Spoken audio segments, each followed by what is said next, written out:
Fox Sports. We are Baltimore. We are St. Louis.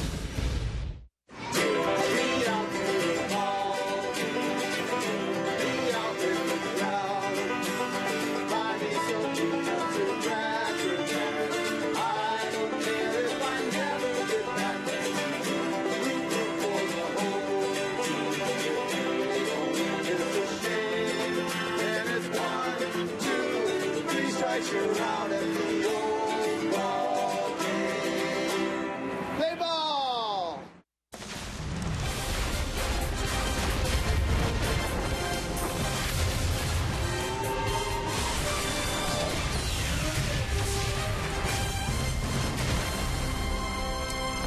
This is St. Louis Cardinals baseball. Earlier in Chicago at 10:13. Rainy, cold, foggy. That has broke. So what we have is a live look at Wrigley Field, and we'll have baseball this afternoon. The St. Louis Cardinals, the Chicago Cubs. It's opening week on Fox Sports Midwest. And welcome to the broadcast booth. Welcome to Cardinals baseball. That's Tim McCarver. I'm Dan McLaughlin. This is game number 1 of 146 regular season telecasts right here on Fox Sports Midwest. Sunday night, everything went right for the St. Louis Cardinals. Adam Wainwright pitched well. The Cardinals lefties came through against John Lester. But you know what, Tim? We've got 161 more to go. So how about your expectations for this team? Well, I think the Cardinals hope that it was a good omen that Adam Wainwright pitching a great 6 innings for the Cardinals on Sunday night. The Cardinals shut out the Chicago Cubs. And if they end up going to October this year and win their division, they've been there, 11 of the last 15 years, it's going to be their starting pitcher. They are the Mount Rushmore of the Cardinals. And that starting pitching means it's Lance Lynn here today. He was outstanding a year ago. Jake Arrieta going for the Chicago Cubs. The offense came alive against John Lester on Sunday night. Does it carry over to today? We're about to find out. Baseball comes your way next on Fox Sports.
More games than any team in baseball.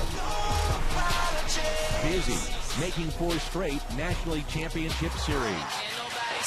Busy putting together one of the more successful runs in Redbird history. St. Louis has spent the last 4 years winning. Chicago, they've spent the last 4 years waiting. After an offseason of construction, Cubs fans believe the wait is over. The best rivalry in baseball is back.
Midwest is brought to you by Budweiser, still brewed the hard way. This Bud's for you. Visit your local Mid-America Chevy dealers for great prices on all our new 2015 vehicles today. And save big money at Menards on all your home improvement needs. Construction underway big time here at Wrigley Field. Along with Tim McCarver, I'm Dan McLaughlin. The bleachers are covered up. Wood, remembrances of Ernie Banks. They have added the new Jumbotron 42 by 95 foot out in left center. There's a look at Joe Madden, first year with Chicago after a number of successful seasons with Tampa Bay. The Cardinals lineup, we'll be talking about it throughout the season. All the lefties in this lineup. Matt Carpenter, Jason Hayward, Matt Holliday at the top. Then Matt Adams, who was 0 for 3 on Sunday night. Johnny Peralta, 21 home runs a year ago. John Jay, Yadier Molina, Colton Wong in the pitcher batting ninth. That's Lance Lynn. And the Cardinals face the Hyundai pitcher, Jake Arrieta. I mean, he is a pitcher that mixes it up. You can see a fastball less than 50% of the time. And then the slider and curve are similar, and a good changeup.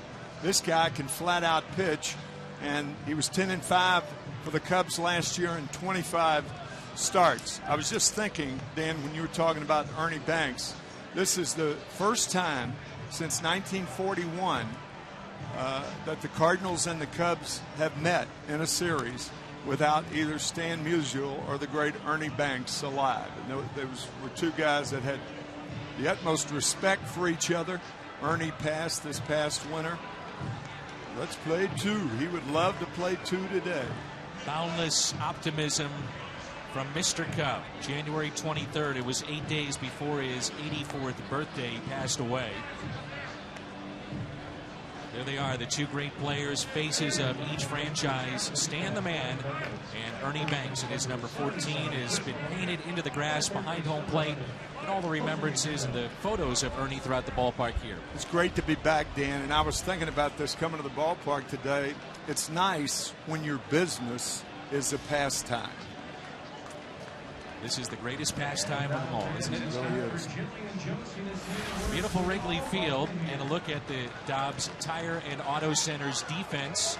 Chris Coughlin in left, Dexter Fowler in center, Jorge Soler is in right. Tommy LaStella picked up from the Braves, he's at third. Starlin Castro at short. Alcantara is at second base. Rizzo is at first. Miguel Montero behind the plate, and Jake Arrieta on the mound. Mark Wagner calling the balls and strikes. Mark Foster is at first. Mike Mulchinski at second base. The crew chief is Mike Winters at third. So Matt Carpenter leads things off. He had a base hit off of John Lester in the game on Sunday night. And the first pitch is taken for a strike, and we're underway. Matt Carpenter has turned out to be a steal in the 13th round, and $1,000 to now a two-time All-Star. What a player he's become. $1,000 he received from TCU, and he turned that into the lottery, signing a contract for 6 years at $52 million a couple of years ago. So 1,000 into $52 million. That's pretty good economic sense there. It is. For Matt. Yes, it is. Hit .272 last year, 8 home runs, 59 RBIs. Led the Cardinals in hits a season ago with 162. The year before that, he was one shy of 200.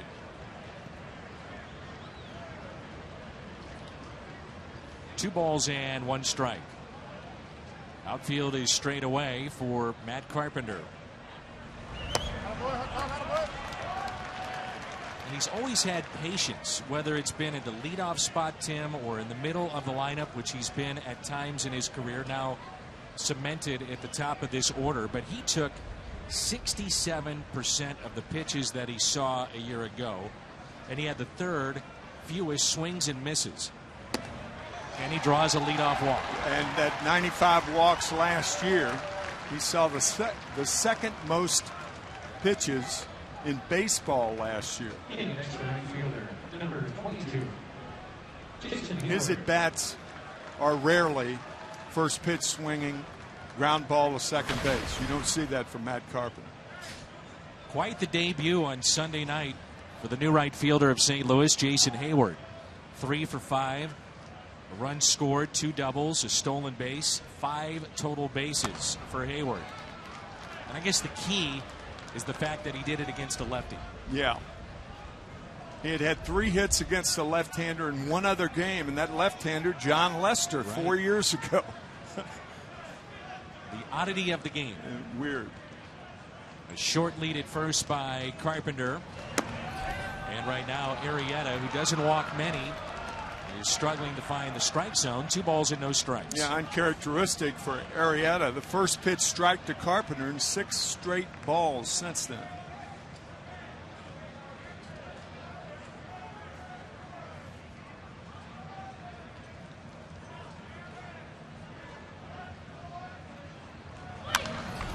It's popped foul and out of play. Carpenter had bluffed going to second base, and we saw in spring training Mike Matheny implore the running game more so in those 6 weeks than at any point in time last year. You just wonder if that carries over to the regular season. Yeah, the Cardinals are not a fast team, but we've said many, many times that you don't have to be fast to be a good base runner. Maximize your speed.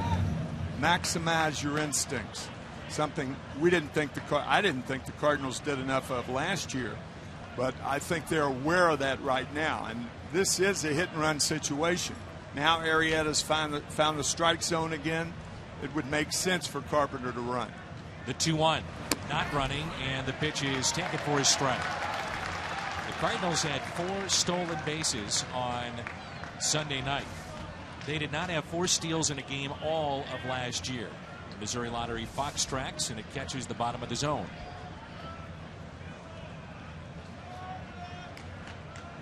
The 2-2 to Jason Hayward instead of check on Carpenter.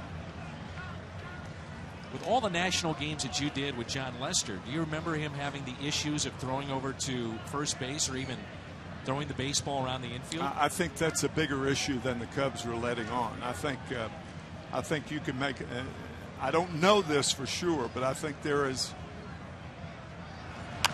a. With John, you remember Matt Garza a couple of years ago had a tough time throwing to first base. Absolutely. On bunts. In bunting situations, guys were bunting back to him. He had to underhand the ball to first base. The other night with Jason Hayward on at second base, nobody out, ground ball back to Lester. He didn't even look at Hayward. So I think the problems run deeper than the Cubs are letting on with John Lester. I would agree. 2 balls and 2 strikes, and another pitch to Jason Hayward. Puts it in play, hit to the left side, out at second, and safe at first. Good speed by Hayward to get down the line. As Listella gets the lead man, Matt Carpenter, and there's 1 down.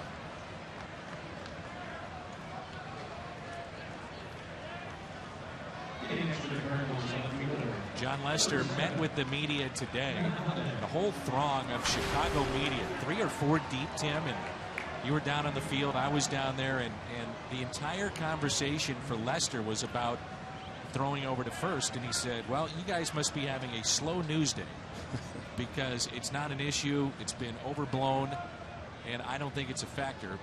Time will tell. I don't agree with John with that. We'll see. Yep. Here's Holiday.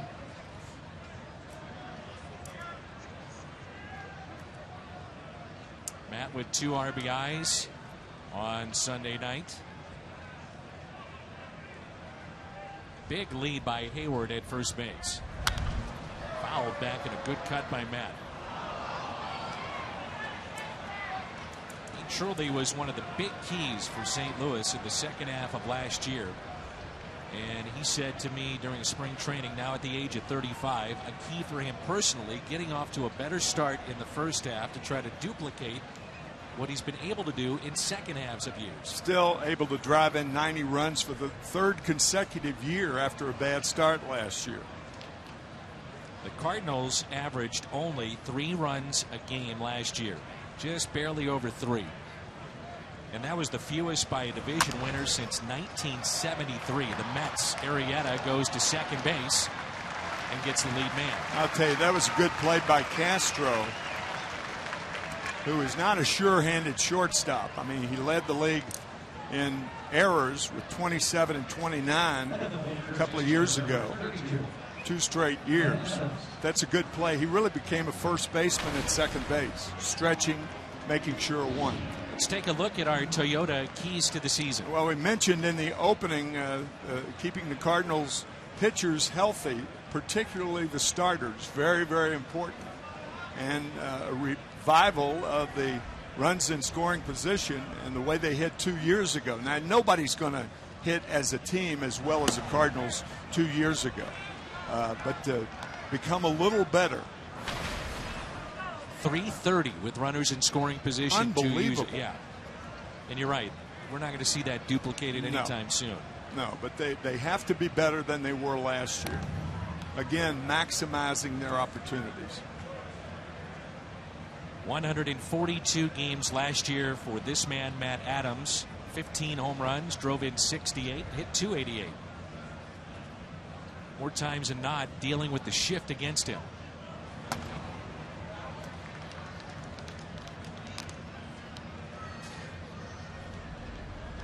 This particular case with a runner at first, that's Holiday. They are just about straight away in center. On the infield, third baseman Listella way off the line. 2-0 the count. 3-0, and Peralta waits on deck. We'll see if Mike Matheny turns Matt Adams loose here. Flags are blowing in here at Wrigley Field, a very salient point in the early innings. That's where all the players look the minute they show up here. Check the flags. Broadcasters too. Oh yeah. Usually we have our booth, it's wide open, and that's a walk to Adams. And early in the season, We're less than a mile away from Lake Michigan, especially in April. It's blowing in, it's cold, blustery. And that was the case yesterday here at the ballpark when the game was canceled. I was here about 1:30 or so, and I thought the game could have been played last night. I did too, Tim, and Jim was with us, Jim Hayes, and we're talking about that. We've been around here where there's been way worse conditions. Absolutely. Absolutely. The problem earlier today was the fog, right? Not the rain. So 2 walks in the inning, and it brings in Johnny Peralta. And here we go with a runner in scoring position. Runners at first and second. Peralta got off to a very slow start. Year 1 of a 4-year deal last year, but then set the Cardinals' home run record by shortstop with 21. That was the most by a Cardinals shortstop since 1899, and Bobby Wallace. The best word to describe Peralta: steady. Absolutely. Steady in the field, steady at the plate. Professional hitter, and a guy who makes all the plays. He doesn't have the range at shortstop that some guys do. Very sure-handed. And that pitch is taken in the dirt, blocked by Montero. 2 balls and 1 strike. Arrieta already at 20 pitches here in the top of the first. Atypical for Arrieta, falling behind 4 of the first 5 hitters. You keep doing that, you're asking for trouble from big league hitters.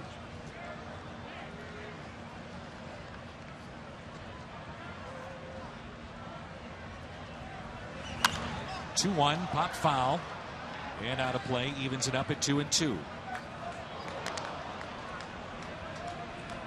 Jake Arrieta last year led the Cubs in wins, tied his career high with 10. He's 10-5, as Tim told you, in 25 starts. Started last season on the DL. He had shoulder tightness, but he was really good here at Wrigley Field. 6-1 with a 1.46 ERA. On the outside corner, and a strikeout of Peralta. Cardinals receive a couple of walks, nothing to show for it. Lance Lynn to the mound when we come back.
Finish in the National League Central Division. A look at Joe Madden's lineup with Fowler, then Soler and Rizzo here in the first. Starlin Castro bats cleanup. Coghlan, Montero, Alcantara, Arrieta, the pitcher, batting 8th, and then Tommy LaStella is batting 9th. On the mound for St. Louis, the big right-hander that was 15-10 a year ago. That's Lance Lynn. Guy who's won 48 games over the last 3 years. Really one of the more underrated pitches in the game. I don't think there's any question about it. Innings, wins, strikeouts. The Hyundai pitch arsenal for Lance Lynn. So he throws that fastball an awful lot of the time. About 1 out of every 5 pitches is not a fastball. 2-seamer, 4-seamer, a heavy fastball. And that's why he can get away with throwing so many. Late action. That fastball almost appears to be 3 or 4 pitches, different pitches. That's the movement Lance Lynn has. And a 1-1 to Fowler. Lifted in the air, out to left. Under it, Holiday with the glasses on, puts it away for the first out. Dobbs Tire and Auto defense behind Lance Lynn here today. With Holiday in left, John Jay in center. Jason Hayward is in right. Carpenter, Peralta, Wong, and Adams on the infield. Yadier Molina behind the plate. Just to reiterate the point that you made as we get a look at Jorge Soler. And he looks at his strike. 48 games that he's won. Only Max Scherzer, Adam Wainwright, Clayton Kershaw, and Jared Weaver have won more in that time. That's how good he's been over the last 3 years. It's impressive company. It certainly is.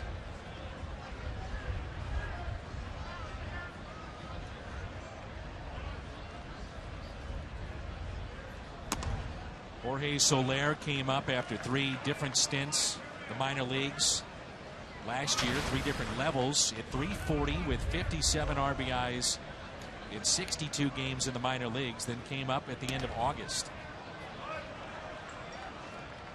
Jorge is from Cuba, and he signed a 9-year deal that will make him a free agent when he's 29 years old. Amazing. Really is. Defected from the Cuban national team in 2011. And then picked up the 9-year deal with the Chicago Cubs. He was very good against the fastball last year. Struggled at times hitting the breaking stuff. And he strikes out on a 3-2 pitch.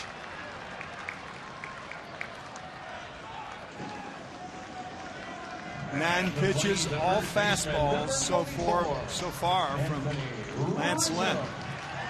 That's strikeout number 600 in the career of Lance Lynn. And if he picks up a win today, it's win number 50 in his career. 48 wins as a starter, 1 as a reliever, and it could be number 50 today. Anthony Rizzo, second in home runs in the National League a year ago behind Giancarlo Stanton. Rizzo with 32.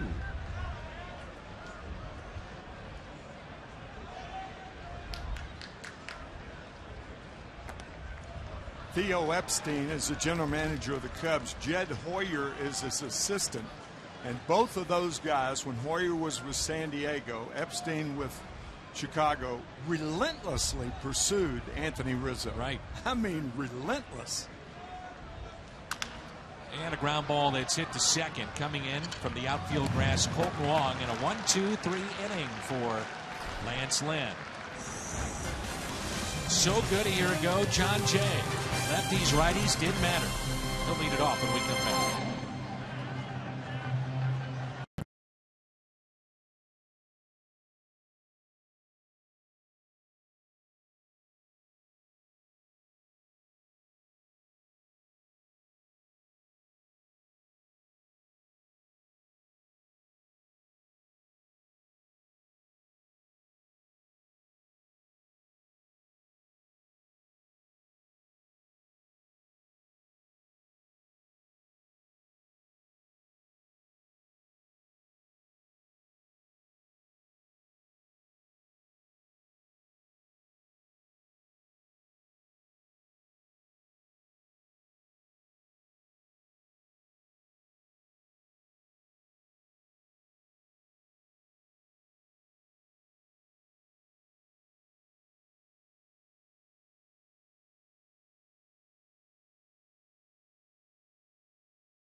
Could be a lot worse, though.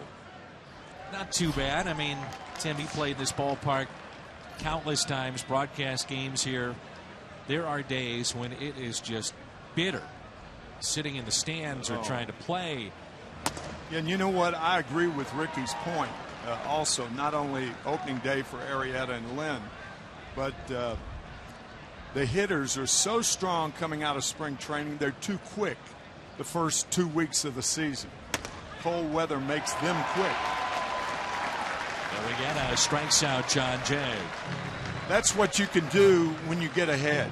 With the count 0-2, you can expand the strike zone and expect to get the call. Good framing. I know that word is maybe overused by Montero, but Miguel Montero very good at that particular art. And it is an art.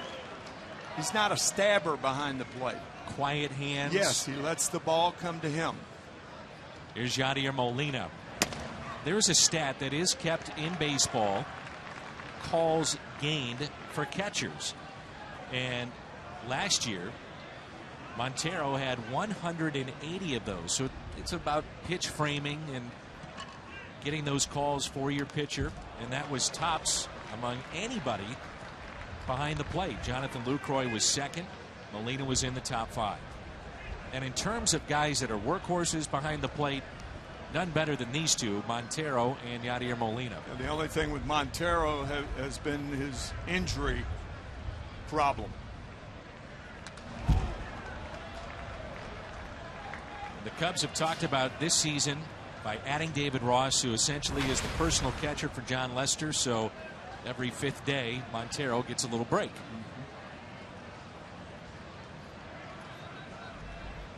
No balls and 2 strikes on Yadier Molina.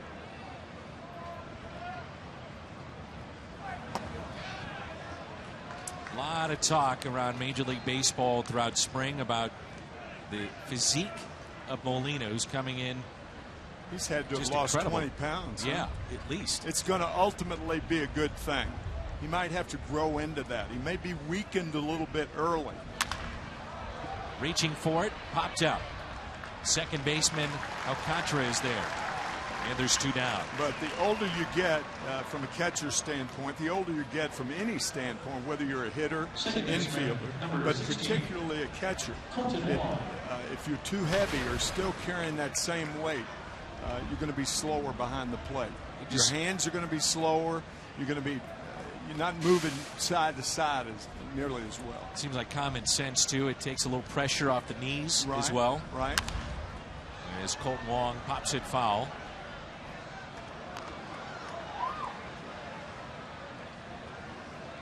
And the Cardinals have talked about what he means at the plate. Obviously, Molina's turned into an outstanding offensive player, but his importance to the pitching staff as a whole and what he means defensively. Wong lines it to second, and the catch made by Alcantara. So 1-2-3 inning for Jake Arrieta. It'll be Castro, Coughlin, Montero coming up from the friendly confines of Wrigley Field.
Sports Midwest. I've been waiting all winter to say, Jim Hayes, what do you have for us on Lance Lynn? Well, you guys were talking about his win total of 48 over the last 3 years. That's tied for third most in the National League over that stretch. He did win 15 last year in what was probably his most consistent season. Now, some in the Cardinals organization look at Lance's consistency last year and say it's a result of him doing a better job of keeping his emotions under control, but Lance disagrees with that. He says he's still emotional.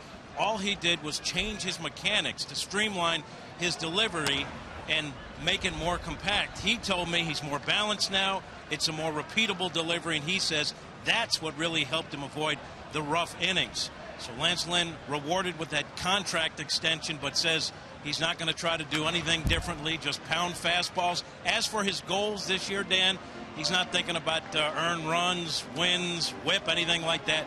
He just wants to make all his starts, and he has been an innings horse for the Cardinals. And he'll get the cleanup man here. Thank you, Jim. Great to have you back. This is Starlin Castro. 0-2 the count. Signs a 3-year extension, Tim, and a raise of nearly $6 million a year. Yeah, for a guy who rarely walks. I mean, when you have him 2 strikes, throw the ball under the plate, and he'll swing at it.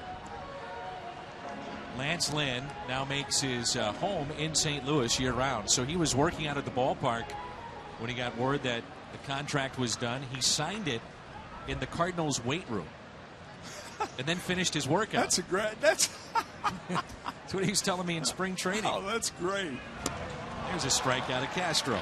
That ball was a foot outside, and that's what National League pitchers try to do to Starlin Castro.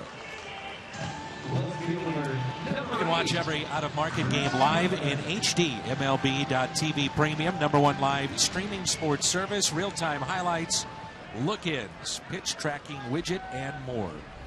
Just visit MLB.TV. Here's Chris Coughlin, a former Rookie of the Year in 2009 with the Miami Marlins. Lance Lynn expanding the zone against Castro. Look how far outside this ball is. And look at the swing by Castro. Second strikeout of the day for Lynn. And it's 1 ball and 1 strike. I also asked Lance, I said, well, how did you celebrate? You know, you get a raise of over $6 million a year. I mean, you got to be pretty excited. He said, yep, I was excited. There's a fly ball lifted to left, and Holiday is there. He said, I celebrated by going to an 8th grade basketball game to watch my brother. That's what he did that night. No special gifts, no special purchases. Maybe they saved it for Chicago because his wife Lauren had driven up from St. Louis just the other day. And he and his wife Lauren have legally adopted his younger brother Hunter. Lance has talked about that being part of the maturation process as well. Very much a family man. They have a 3-year-old daughter and legally adopted his younger brother. How about that bat toss? Nobody injured. And he'll be able to keep the bat.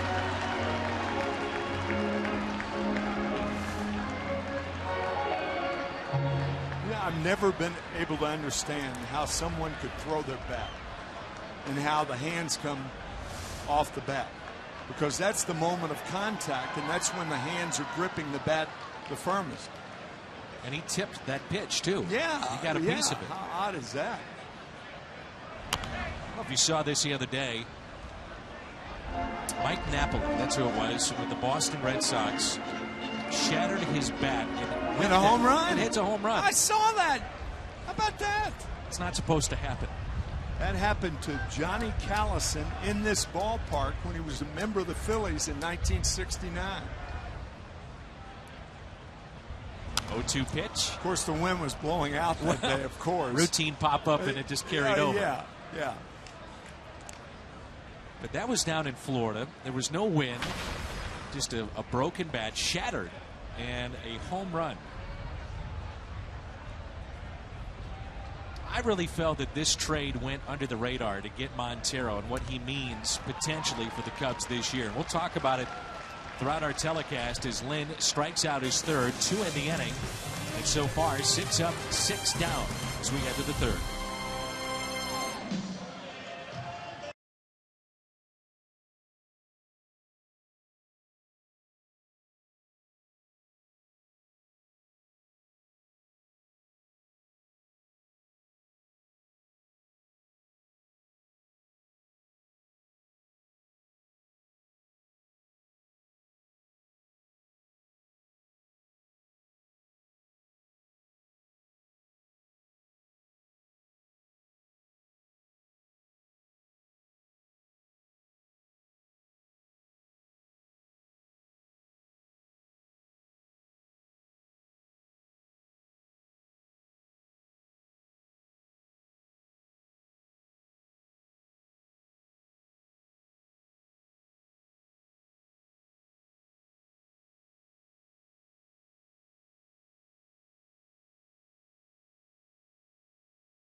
The official cars and trucks of the St. Louis Cardinals.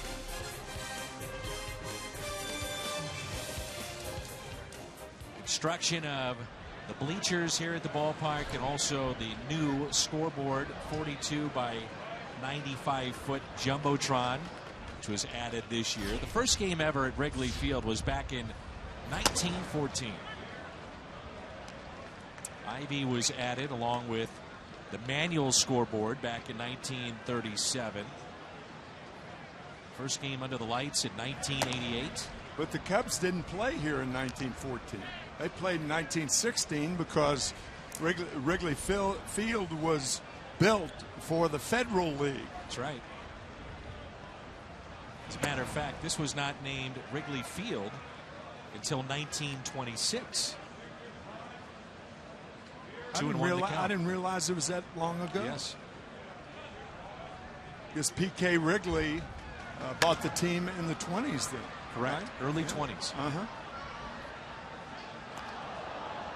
And of course, one of the landmarks here in Chicago, the Wrigley Building on Madison Avenue. One of the architecturally beautiful buildings. Well lit at night. Did you like playing here? Oh, loved it. Lynn, little flare into right. You better hustle, and he gets to the back. How about that? Lance Lynn, of all pitchers, to get a base hit. And he picks up his first hit in his first at bat of 2015. Right now, he can't feel his hands. Goes off the end of the bat. Ouch. So quick, a little cutter by Arrieta, and Lynn running hard, realizing Soler was playing shallow and may have had a shot at him at first base. So here is Carpenter, who walked his first time up.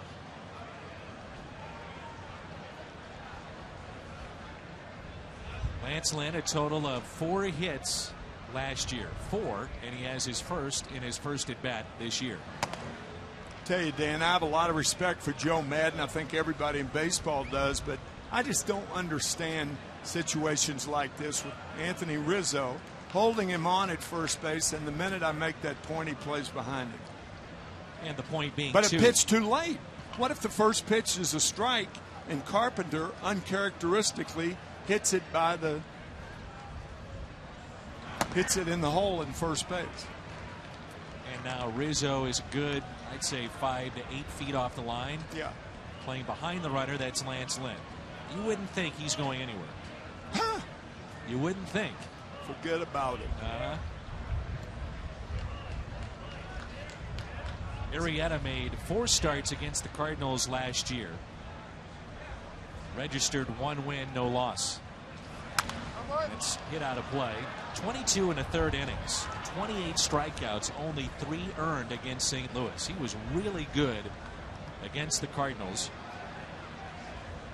And sometimes it just takes a while for a pitcher to develop. Arrieta was given 69 starts by Baltimore, then shipped to Chicago.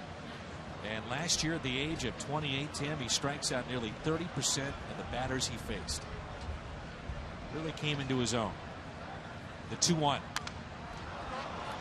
And in collegiate ball, pitching for TCU, where playing behind him was the guy with the bat in his hand now, Matt Carpenter. Arrieta was an All-American. Those two were teammates in 06 and 07.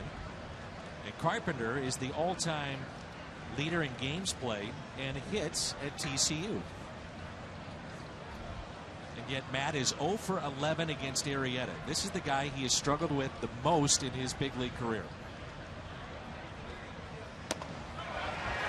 Make it 0 for 12. It is rare that you see Matt Carpenter take a 3rd strike. And he is mad at himself, livid as a matter of fact, after taking that 2-2 fastball.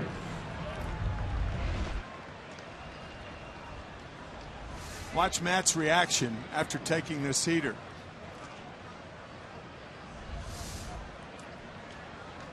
See him screaming on the way back to the dugout. Yeah.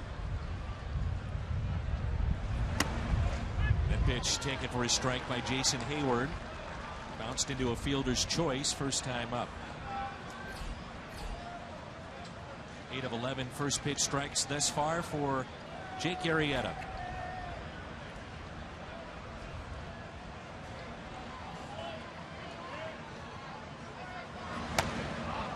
We talked about Jake Arrieta and Matt Carpenter being teammates at TCU. The reason Jason Hayward wears number 22 for a fallen teammate who died in a car accident about 10 years ago. Andrew Wilmot. They were teammates at Georgia State. They won the championship, as a matter of fact. Rizzo trying to avoid Lynn and just stabbed at it, made the play, and Hayward is 0 for 2 as they get the lead man. Yeah, Lance Lynn inadvertently got in the way of Rizzo. He wasn't doing that intentionally. At the plate, the left fielder, Matt Holliday. Ended up being a good play. Rizzo just making sure of one.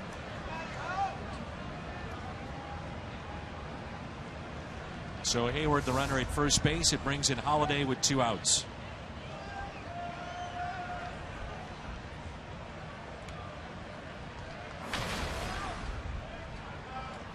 Holliday is 0 for 1. Bounce back to Arrieta. Just to finish your story about Jason Hayward, when he was in the Arizona Fall League, he was telling me they issued him when he was with the Atlanta Braves number 22. And when you get your number in the Arizona Fall League, that's the number you will wear in the big leagues. And it just happened to be Andy Wilmot's number that those two saw in high school. As Holliday singles into right field. Hayward to second base on his way to third. And Andy's mom was kind of the team mom, Jason said, of the ball club, and also a teacher. And so when he got that first jersey with the Atlanta Braves, he went back to school and handed Mrs. Wilmot that number 22. You talked about this a lot last year, first to third. Really important to play first and third. Of course, you're going to do that on a ball like that. Holliday has great power. The outfield, even with the wind blowing in, has to play him deep. But very, very good hitting by Matt Holliday. More important with none or one out than it is two, but still important.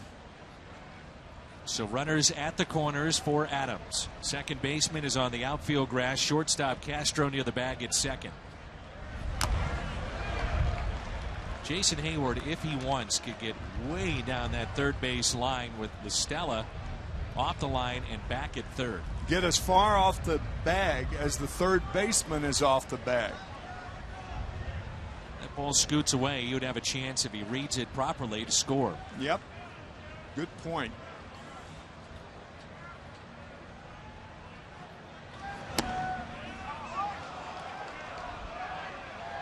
1 ball, 1 strike on Adams.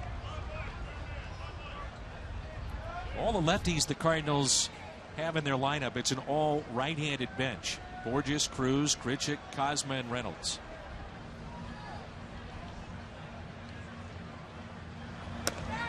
On the outside corner.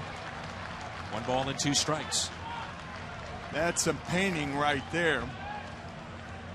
And Adams thought that ball was outside, but again, the soft hands of Matero.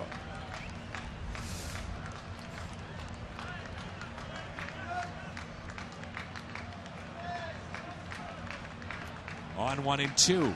Runner goes, swung on and missed, and Adams strikes out. 2 in the inning, 4 thus far for Jake Arrieta. Midway through 3, no score.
Runners in scoring position. Sunday 3 for 14. Today 0 for 2. Cardinals have stranded 4 thus far against Arrieta. Alcantara, the second baseman. Arrieta, the pitcher, batting 8th, and then Tommy LaStella batting 9th. So 7, 8, and 9 for the Chicago Cubs. First curveball of the day by Lance Lynn. A lot of sinkers. Saw the cutter a couple of times. 4-seam fastball. Jammed him. Popped up. Going out on the outfield grass. It's Colton Wong. 1 away.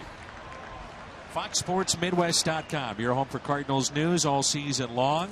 Log on for features, columns, game previews, recaps, and the latest updates. It's all at FoxSportsMidwest.com. Along with Tim McCarver, I'm Dan McLaughlin. Jim Hayes is with us. Our entire crew is back. Dan Hyatt here in the booth with us. Mike Helling, Keith O'Brien, Tom Mee, Brian McCann. The best in the business. You got it, baby. Put in some long hours. And a strike at the knees to Jake Arrieta. Quickly, no balls and 2 strikes. Lance Lynn dealt with a hip flexor in spring training. There's a strikeout, his 4th of the afternoon. And so he was limited in his innings, and you may look at what he did in spring and say, well, he hardly pitched. Well, you have to remember, too, one of the starts that he had was washed out, so not in the official stats. But his last time out, Tim, he was outstanding against the New York Mets. You were telling me he was throwing then like he is today. Exactly. Jim talked about his delivery. Very compact. You know, for a while when he first came up, he would go above the head with the glove the pitching hand and a true windup, and now it's more of just a step back and go. And plus, between pitches, he was wandering around the back of the mound. Now, after a pitch, he gets on the mound and throws. The pace is picked up. You think long, you think wrong. 1 ball, 1 strike on Tommy La Stella. And a ground ball that's hit to second. Colton Wong, 9 up, 9 down in the first start of the season for Lance Lynn. He looks sharp. Johnny Peralta due up when we come back.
Uber's rewind. Let's get you caught up in what has happened as both pitchers have now settled in.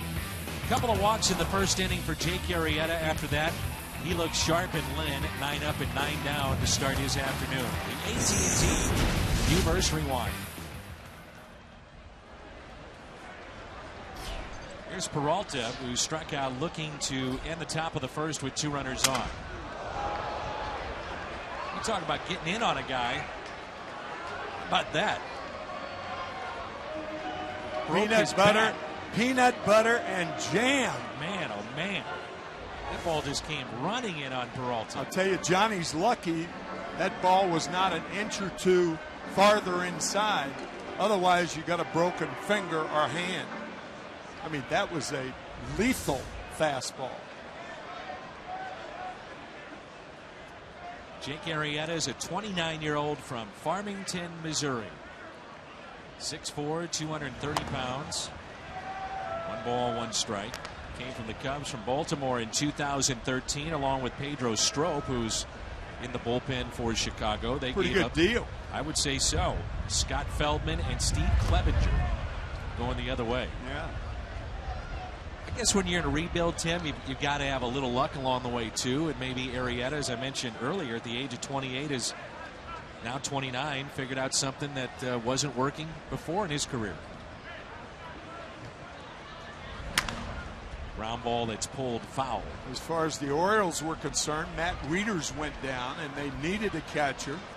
And in situations like that, you're going to pay more than in other situations. And Arrieta has just been a godsend to the Cubs, because I think this team's going to score a lot of runs. Whether they improve as much as people think, is their pitching going to be as good? Back to Arrieta on this cold afternoon as he underhands for the out.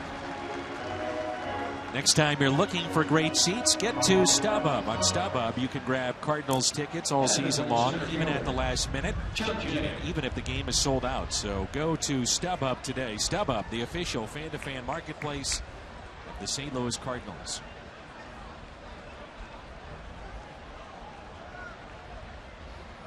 There's John Jay. To further your point about what the odds makers say about the Chicago Cubs team, when they signed Joe Madden and then they got John Lester, which was a commitment of $250 million with some of the signings that they had, they went from 50-1 odds to 10-1 odds to win their first World Series since 1908. It was on the cover of Sports Illustrated. And those odds are better than the Cardinals. Yeah, that's right. That's right. It remains to be true. But what you're seeing today is a continuation of what you saw last year. Pitching is dominating the game of baseball.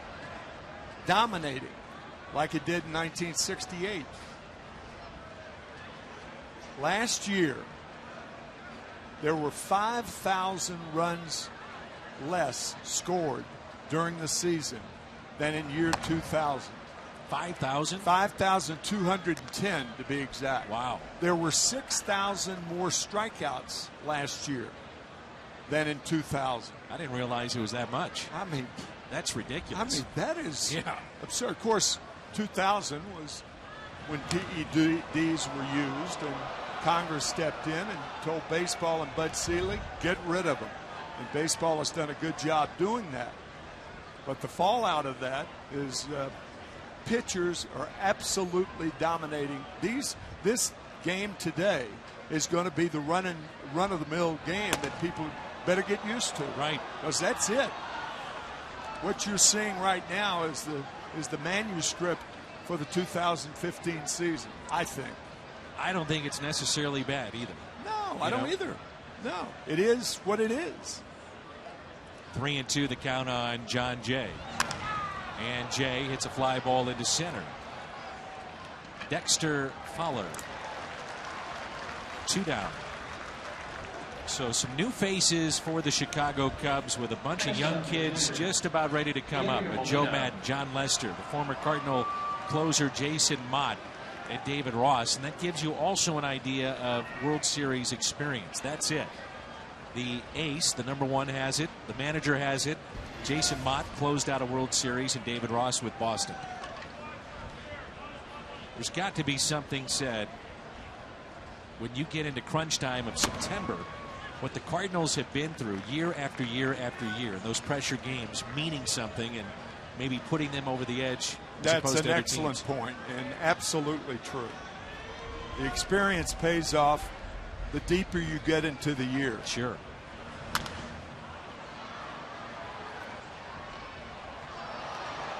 Cubs haven't won the National League pennant since 1945.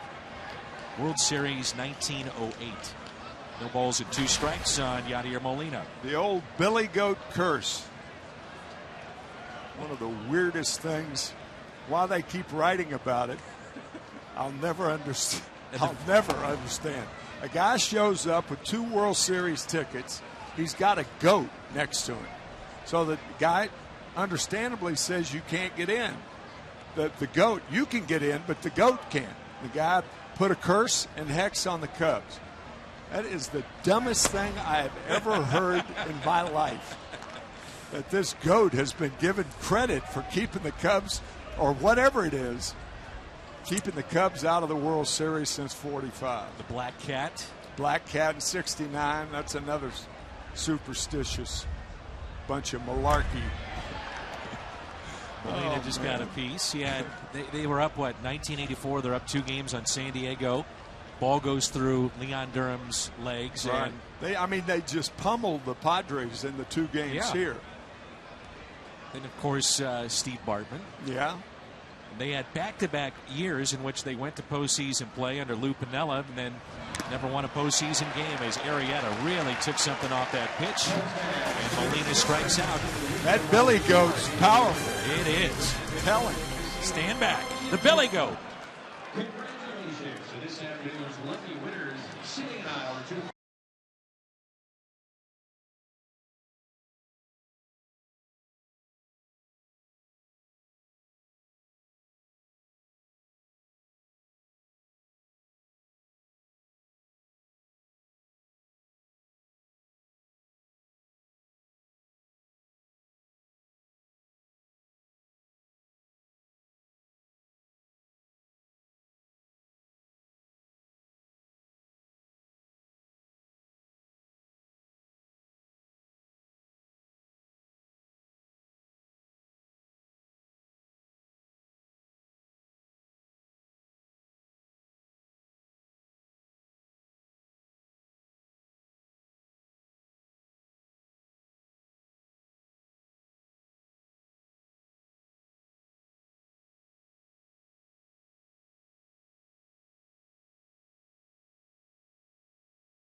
And again with Jim Hayes. And then you guys were talking about that Matt Carpenter and Jake Arrieta went to college together at TCU. They played 2 seasons together, 2006 and 2007, though Carpenter missed a lot of 07 with an elbow injury. But what a run they had. 2 years, they led TCU to a combined record of 87 and 37, 2 Mountain West regular season titles, 2 conference tournament titles, and 2 trips to the NCAA regionals. As for Carpenter, career-wise against Arrieta, 0 for 12 as of today.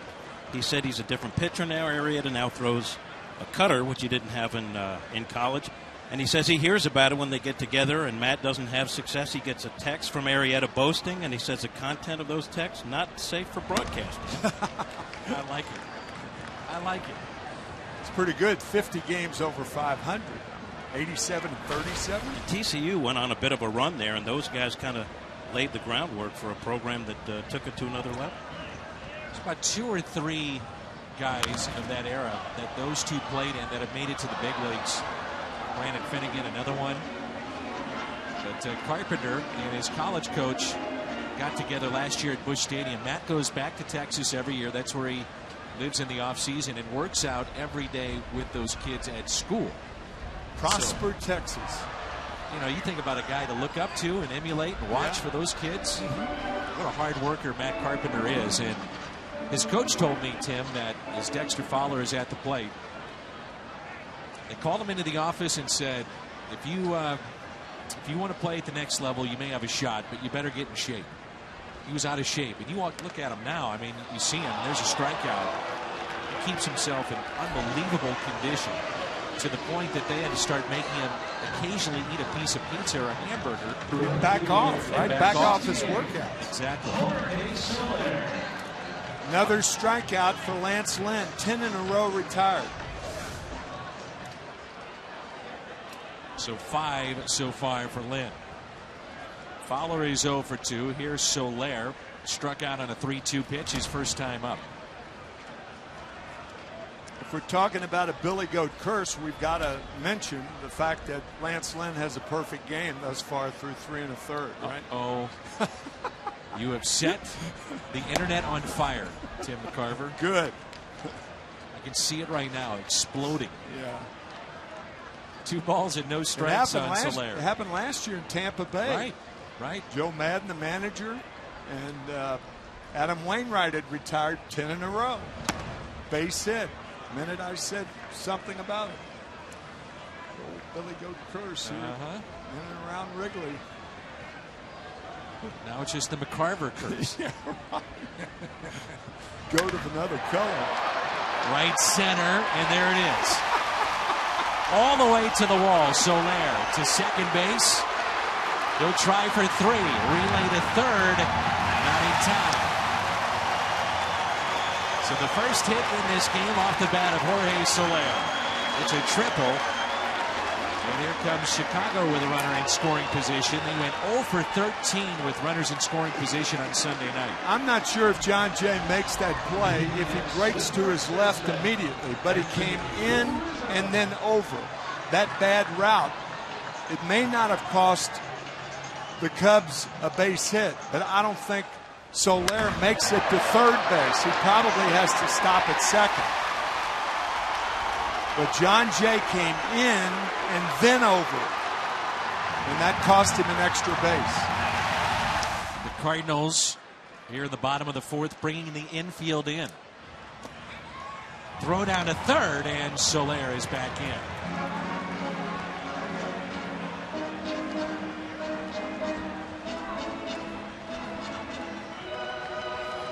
Talking about Anthony Rizzo winding up in Chicago. Theo Epstein originally drafted him when he was with Boston. Then they traded him to the Padres for Adrian Gonzalez. Rizzo winds up in Chicago in the Andrew Kashner deal. 1-0 pitch. Inside, 2 balls and no strikes. I'll tell you, with 2-0, I'd go ahead and walk him and pitch to a free swinging Castro. Good point. You know, because the feel of this game, not a lot of runs are going to be scored. You don't think right now. But you got 2-0, pitch around Rizzo or just walking. Man, missed his spot there. That got a lot of the plate. Yeah. 2 balls and 1 strike. Yeah, once you throw a strike or two, now you're committed to pitch to him. So, it'd be unusual to do that with 1 out in the 4th inning of a tie game. But Castro is that bad a free swinger on deck. We saw that in his previous at bat. Right. Striking out on that cutter about 9 inches outside. 2-1 the count. Runner at third is Jorge Soler.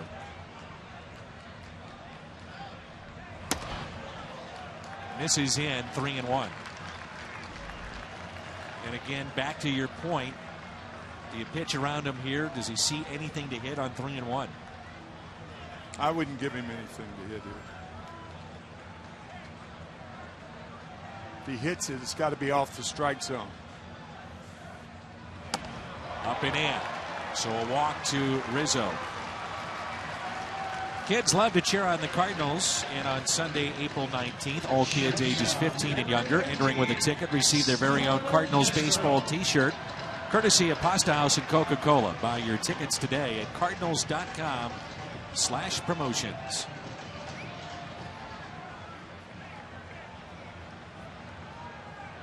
So they'll hold the runner at first. Middle infield is back. Not quite all the way back. And Carpenter is a step or two back of being even with third base. Well, that's another thing you could do with runners on at first and third that you can't do with 1 out and just a runner on at third.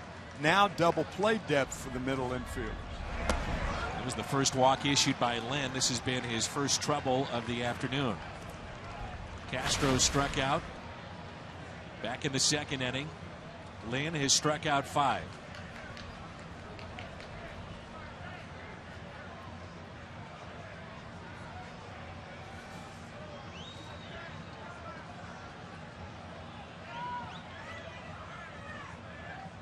Runner goes, and in a rundown, nice play by Wong to keep that in front. Rizzo back to the bag at first base. Soler back to third.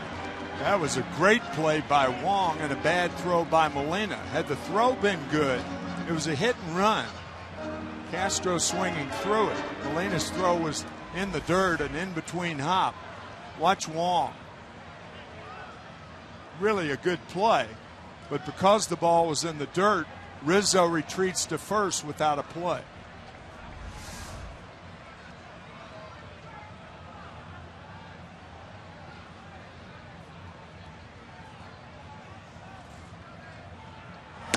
One now, 1-2. Do you go back to the cutter and expand the zone? Absolutely. I think you don't know what pitch is the right pitch to throw until you throw it. But all things point to a ball out of the strike zone to Castro right here and try to get the strikeout.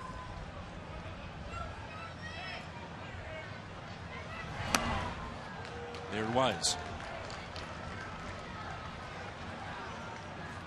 Hard to believe Starlin Castro has already been a part of 5 opening day rosters.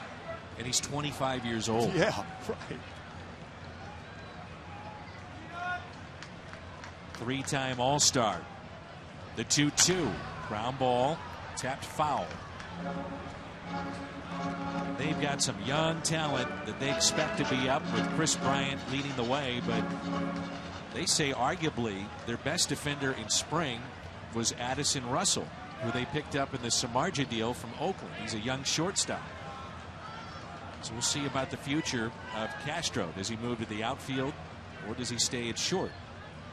Or does he stay with the Cubs? That's the better point. The 2-2. Got him. A strikeout of Castro. Last time the pitch was about 9 inches outside. This pitch is about 4 inches inside. So Lance Lynn has done his homework. A good pitch around to Rizzo, and the sinking fastball in on the hands of Castro.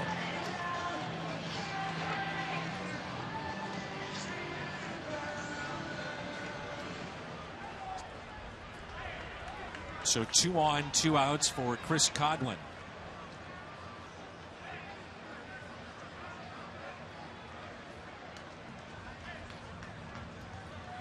Lynn has struck out 6. Runners at the corners.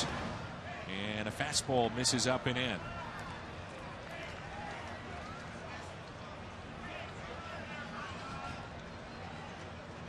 Castro just screaming inside that Cubs dugout, frustrated.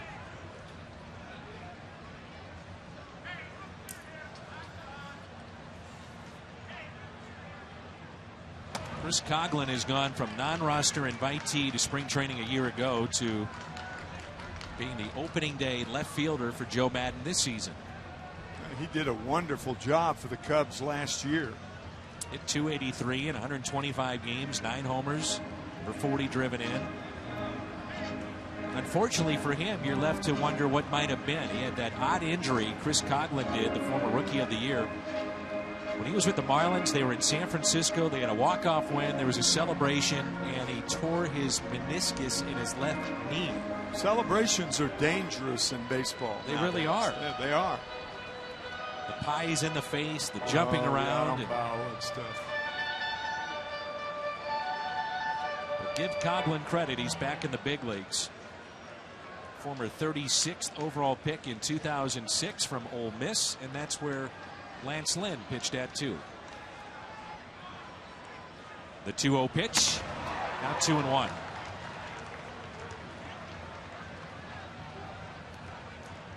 Was it hard for you, Tim, on days like this to get warm, even though you're a catcher involved?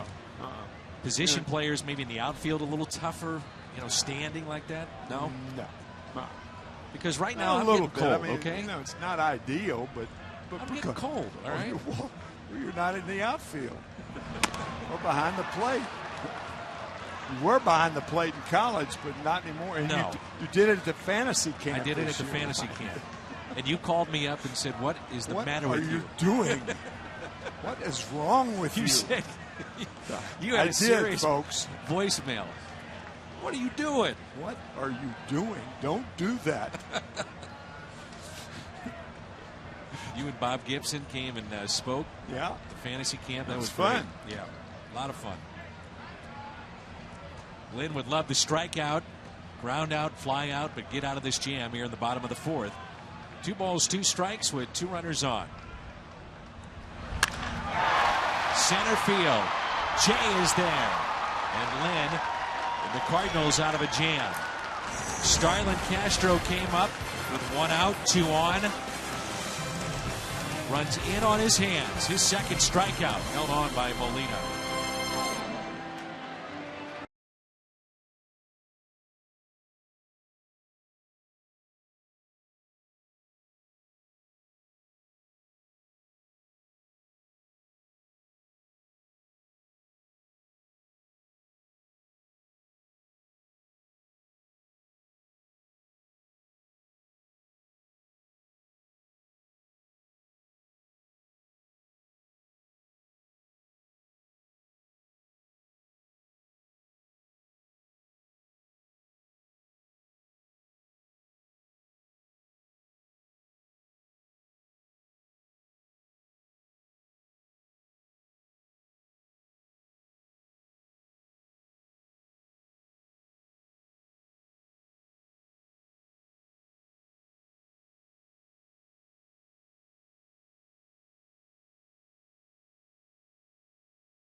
Lynn and Matt Carpenter.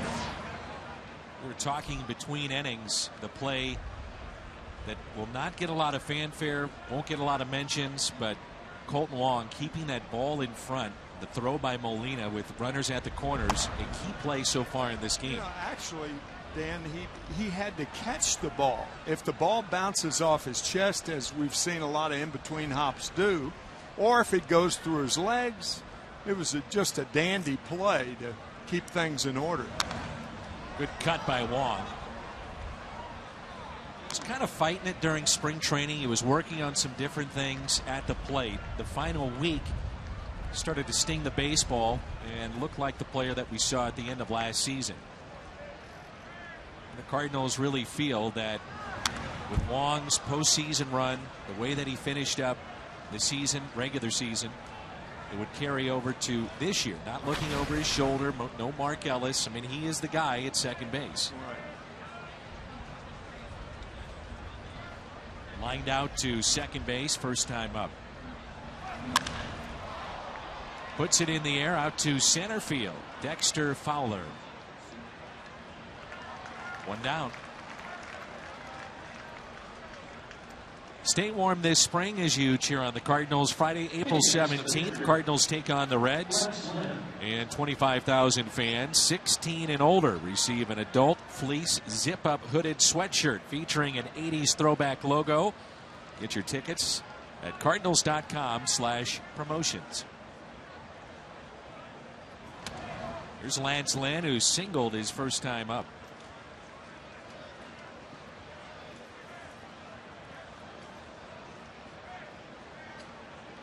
Cardinals with 2 hits today, and one of those by Lance Lynn. This is the worrisome thing about Colton Wong.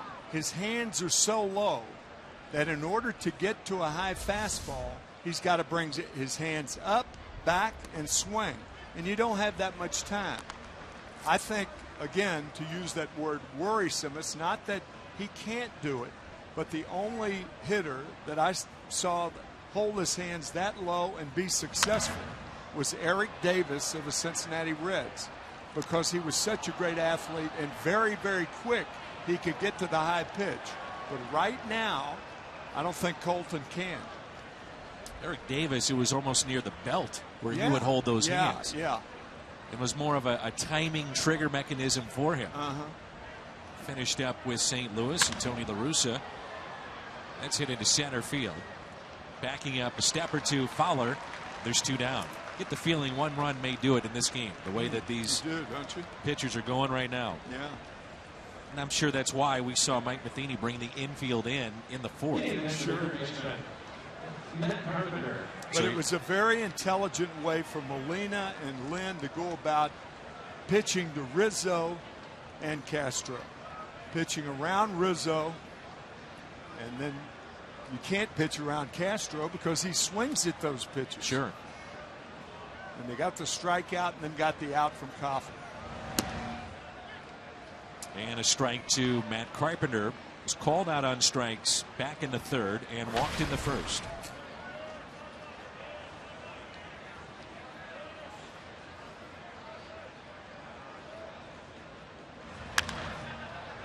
Lifts it in the air out to left field. Coughlin under it near the line and makes the catch as the wind has picked up a little bit here at Wrigley. The temperatures have dropped. Midway through 5, no score.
Lynn, did we? We really did.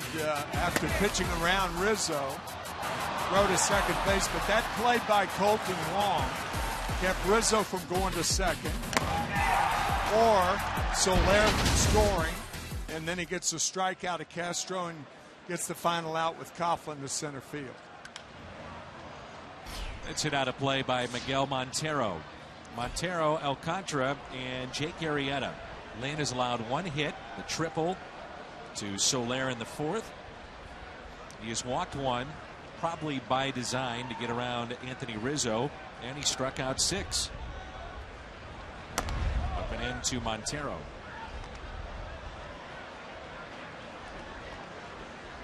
An amazing stat when you look at Lance Lynn. His winning percentage in the month of April in his career is .923. He is 12-1 in his April career. Only one pitcher better in April. Babe Ruth. How about that? Is that great? It's amazing. Pitching for the Boston Red Sox in the teens from 14 through 18, That's I right. believe, right? Yep. George Herman Ruth, 13-1. The only guy better in April than Lance Lynn. Now that is just hard to imagine. It really is. Lance Lynn and Babe Ruth in the same conversation. 3-1 pitch. Montero jammed just a bit, pops it up. Left center, there's John Jay. But amazing as Lynn is trying to go to 13-1 all time in April. Ruth, Lynn, and Gumbert. Old Harry. I'm sure you have a story about Harry Gumbert, and Tim McCarver takes over here for the 5th. Never heard of Harry Gumbert. See, when I work, his nickname was Hank. When I work with Rick Horton, we're doing spring training games, and there'll be some kid, some team that comes up from A-ball, and I have no idea who he is. I said, Rick's going to tell you about Joe Smith. What do you have?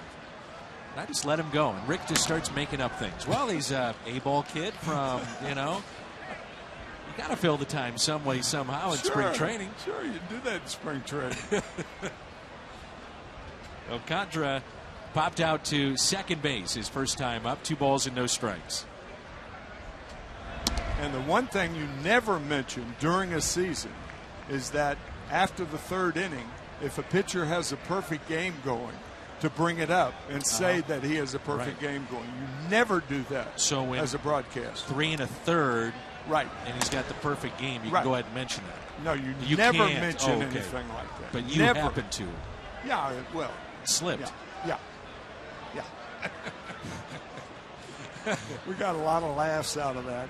Oh, we're going to get a lot of mail, too. Oh, wow. I'll guarantee it's already started. There's another pitch that's popped up on a 3-1 count. This is Peralta. It's another off day tomorrow for the Cardinals, and then we'll be in Cincinnati over the weekend.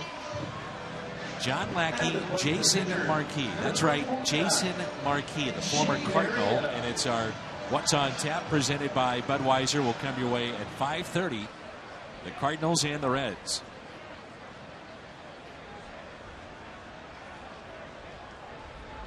Now Jake Arrieta.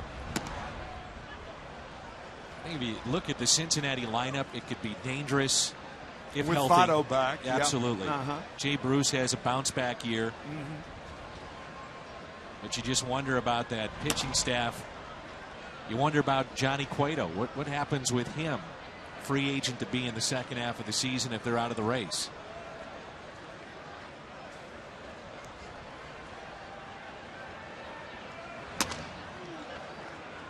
All-Star game will be in Cincinnati this year. 1-2 the count. Will Pete Rose be a part of those festivities? Yes. I agree. That's my guess. Popped foul out of play. 1-2 the count.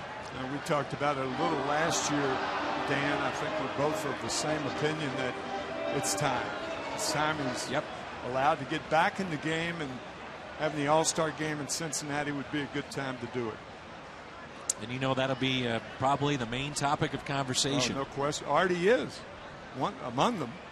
As he's asked for reinstatement from the new commissioner, Rob Manfred. Strikeout number 7 for Lance Lynn. 7 strikeouts through 5. And coming up, we enter the 6th. It's Hayward, Holiday, Adams. No score here at Wrigley.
Seven Gold Glove Awards and 3 Platinum Glove Awards on Saturday, April 18th.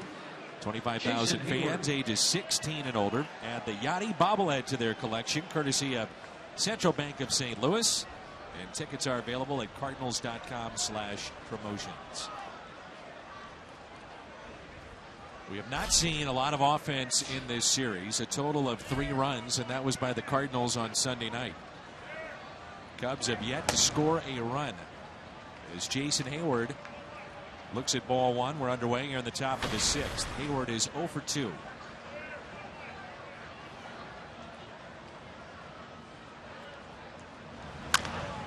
And a ground ball to second base. One away.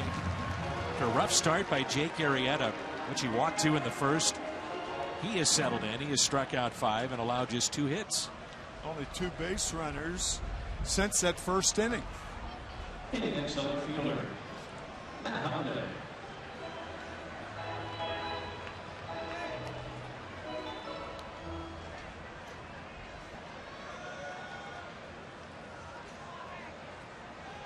Here's Holiday, 1 for 2 with a single to right. The other base hit was by Lance Lynn, and that was in the 3rd.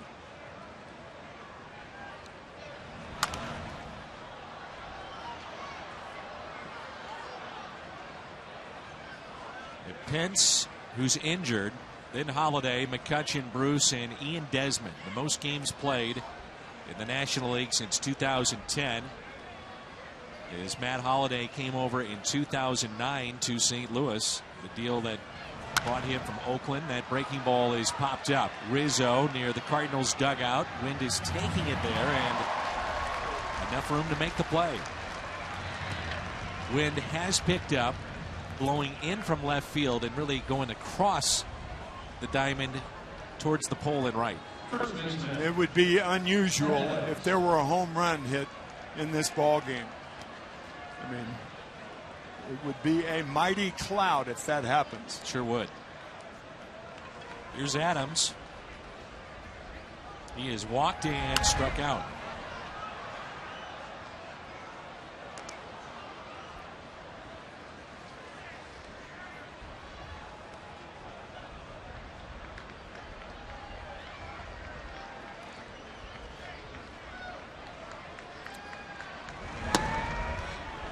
Saw Matt Adams a couple of times. Spring training, dropped down a bunt. Who knows? Would this be time to do that against this? No, I don't think so.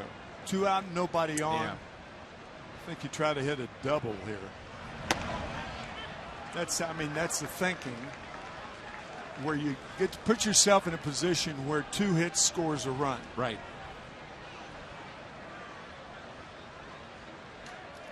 Nobody out, different story. 1 out, different story. That really is, though, life in today's game, trying to adjust against the shift. Very prevalent. And Adams saw that time and again a year ago.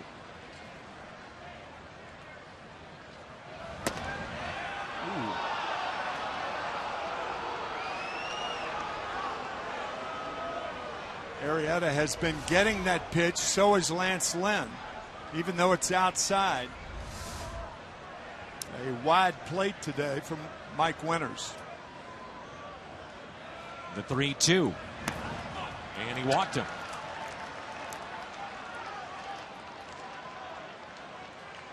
Third walk issued by Arrieta. Tonight, don't miss MLB Whip Around on Fox Sports 1 with highlights, analysis, live look-ins from around the league. MLB Whip Around is tonight at 6 on Fox Sports 1 and streaming live on Fox Sports Go.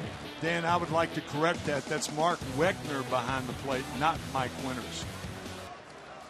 So 3 walks issued by Arrieta, and it extends the inning to Johnny Peralta. And that's a base hit.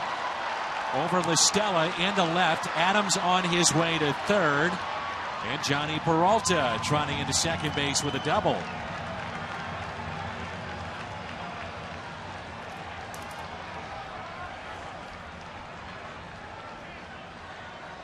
Jose Kendo, the third base coach, talking to Matt Adams there. And what happens here at Wrigley that doesn't happen in a lot of ballparks is on balls down the line, the third base coach has to get near the line so he can see down there. And then if there's a bobble with 2 outs, Jose would send Matt Adams. It's tricky for third base coaches here, because if that ball gets down and rattles around in the corner, then you can send a slow runner. And Matt Adams is not a fast runner. John Jay with runners at second and third. Tony La Russa said that this was, for him, in terms of vantage points, one of the toughest places to manage. It used to have that crowd on the infield, and you'd be down in the dugout, eye level with basically the pitcher's mound, and couldn't see left field. Yeah. Back to Arrieta. Flips over to Rizzo. And the Cardinals strand 2. They've stranded 6 so far. We're midway through 6. The fog's starting to roll back in. No score.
One hit.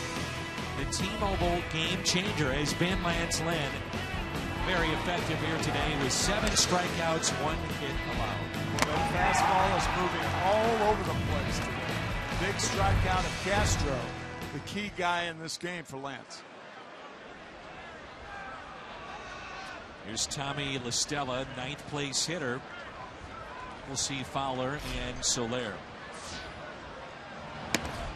Tim, there has been so much talk. La Stella is at third base today about Chris Bryant, the young third baseman who had 9 home runs and 40 at bats this spring, and by all accounts earned the promotion to the big leagues. But the business side of it, the Cubs keep him down to the minor leagues for a certain period of time, and it's not long. For at least 12 games. Correct. And then essentially it doesn't start his clock towards free agency. So you buy it yourself a year, basically.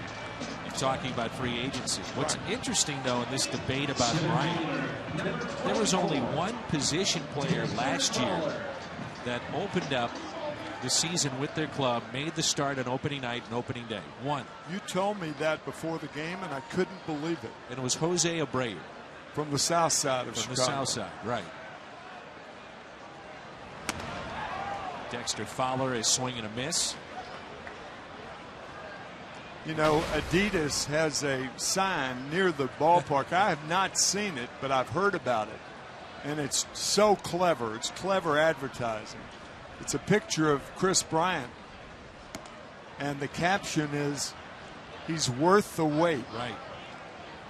That is really clever. Mike Alt was the third baseman Sunday night. He went 0 for 4 with 2 strikeouts. The Stella today is 0 for 2 with a strikeout. So they're just waiting for Chris Bryant to arrive. 2 balls and 1 strike. Yeah, Chris Bryant, on the other hand, could go 0 for 12 games in Iowa, their AAA affiliate. Shallow center. There's Jay. Boys, Lance Lynn been outstanding here today. Kids love to cheer on the Cardinals April 19th. Remember, all kids, ages 15 and younger, entering with a ticket, receive their very own Cardinals baseball t-shirt, courtesy of Pasta House and Coca-Cola. And tickets are available at cardinals.com/promotions. You watch Lynn, there's nothing really fancy about it. It's just, here it is, and heading the count, pumping strikes, fastballs. You know what, Dan? You forget how big Lance Lynn is, how thick he is. And he puts that thickness and his weight behind those fastballs. And that's what appeals to scouts, that late action. And when you're throwing, for the most part, one pitch, that's what you've got to have, because otherwise big league hitters gauge those pitches. There's certainly nothing tricky about him. Here it is, hit it. 6'5", 240 pounds, Lance Lynn. The 0-2 to Soler, and a strikeout on the outside corner. 9 strikeouts through 6 innings for Lance Lynn.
Lance Lynn, one of the big stories in this game as we move to the top of the 7th, along with Tim McCarver, Dan McLaughlin.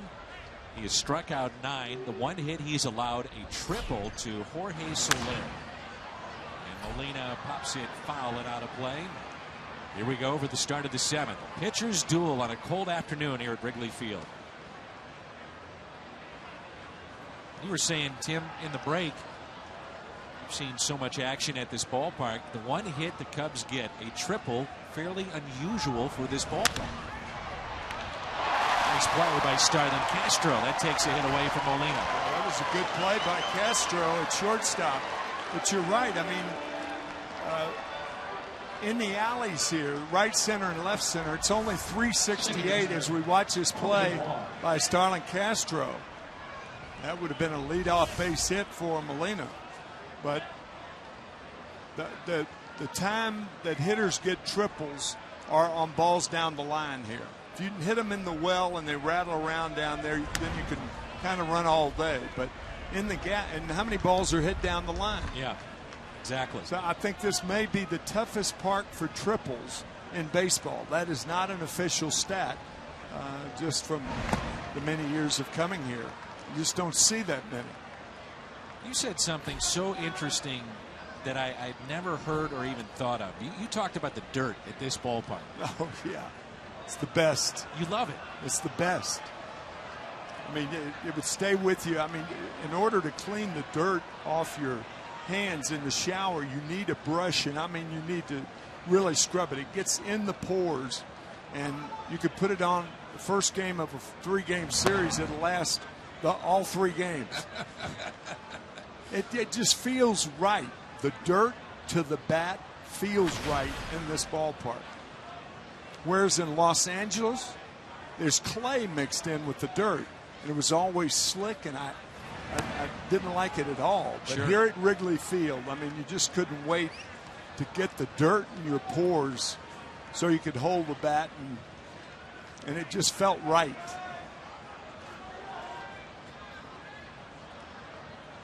Two and two, the count on Colton Wong. Boy, these pitchers are making some pitchers today, aren't they? They are. Man, if they miss by a nano half-inch. It's the Gateway Honda home run inning here in the 7th.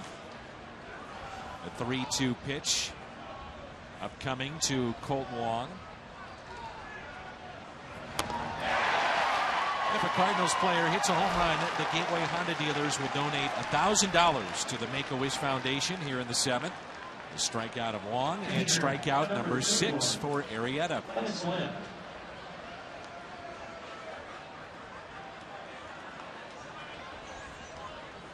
So Wong is 0 for 3. Lynn 1 for 2. Fly to center and a bloop base hit to right. That pitch taken high. Activity in the Cubs bullpen. Lefty Phil Koch and Neil Ramirez from the right side. In the air, right field. Soler is over and out of room. They have Justin Grimm, Edwin Jackson in their bullpen. Jason Mott, the former Cardinal, Neil Ramirez, Hector Rondon, Pedro Strop, and then Philip Koch is the lone lefty in their pen. Dan, check the depth of a right fielder, Jorge Soler. I mean, he is playing deep second. Yes, he is. And properly, too.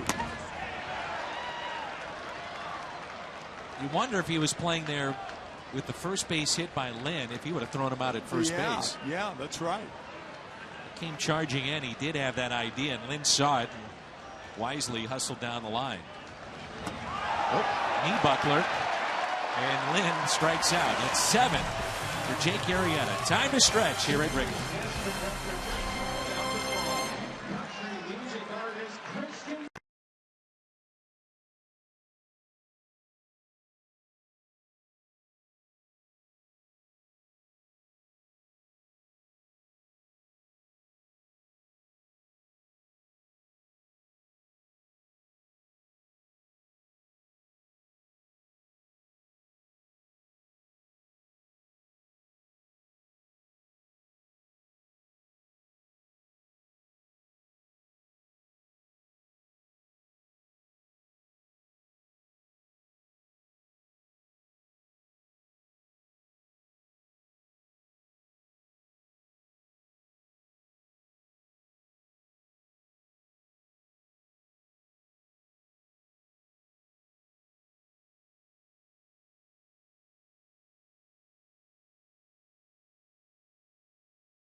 between innings, pitchers have to get ready, and also the hitters. The pitchers have to throw their final warm-up toss before 30 seconds remaining on that clock. The batter must be in the box from 20 to 5 seconds left. Now, in this particular case, because Lance Lynn made the last out, that does not apply here.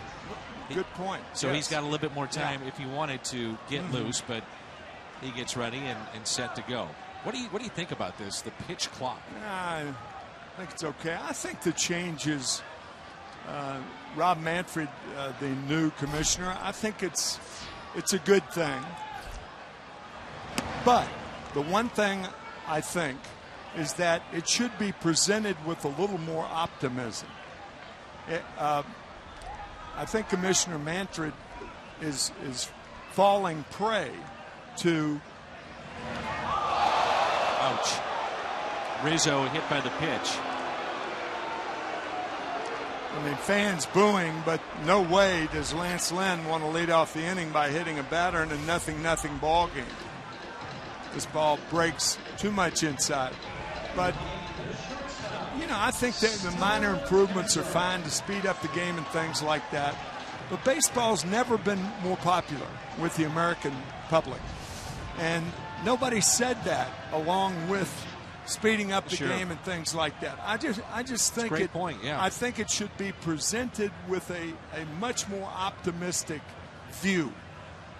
You know, we've got a few things to fix, and that's fine. But I mean, this game is popular. Yes, it is. Never been higher. It's way outside to Castro. The runner at first is Rizzo. Game has never been this healthy. No, in terms of fans coming out. Economically, from a popular standpoint with the fans, I know there are things to be done to present it to children. But look, this is baseball. It's a different sport. And Lynn throws it away. Into the Cardinal bullpen, and Rizzo stops at second base. Wong to Carpenter. Let's see if that changes the at-bat at all now with Starlin Castro at the plate. I mean, why throw to first base with a guy who can't run? If you have a hit and run, it's up to the hitter. I mean, Rizzo's off 3 feet. So there are times to try to throw to first base to get a runner, but not with Rizzo down there.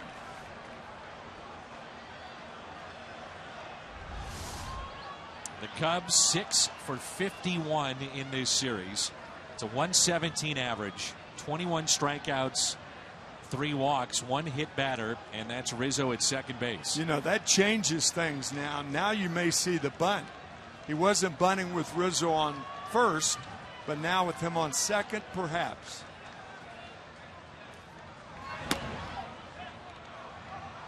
Kevin Segrist is throwing in the Cardinal pen. Chicago last year was second worst in baseball with runners in scoring position at 223. We mentioned it earlier, 0 for 13 on Sunday night. Here's a 1-1. In the left field. Rizzo waved in. The throw by Holiday. Cut off by Lynn. And Castro has given the Cubs a 1-run lead here in the bottom of the 7th.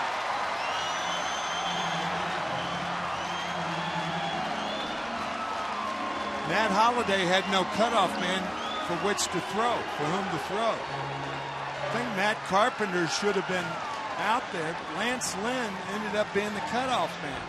Lance Lynn should be behind second base, so the Cardinals really didn't have anybody in the right position the way I saw it.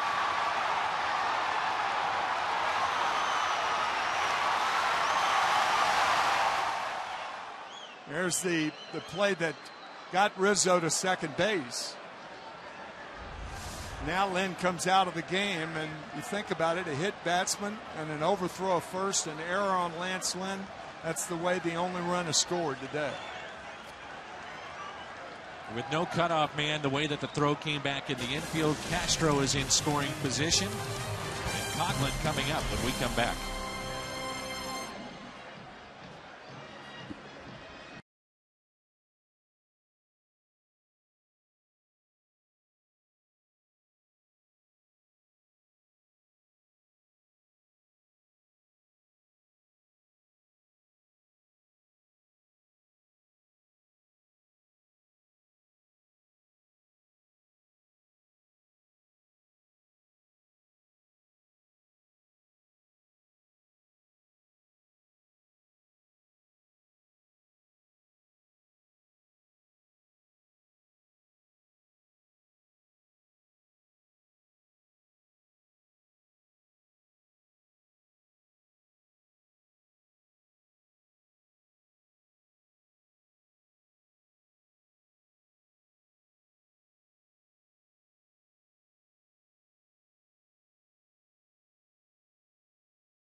Struck out 9, now lifted out of this game.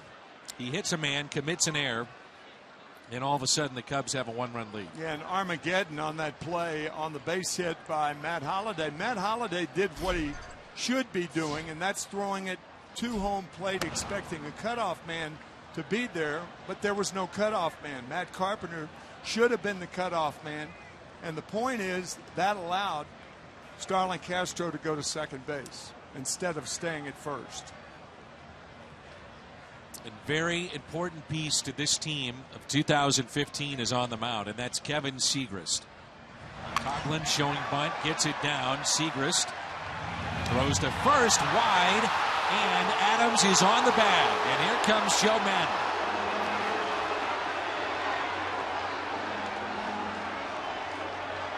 Well, Kevin Segrist, actually, Carpenter should have called Segrist off of that ball.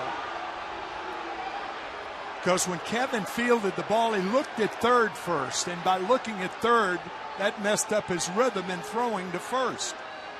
And that's why the throw, instead of being a strike to first, was off the bag, and a good play by Matt Adams.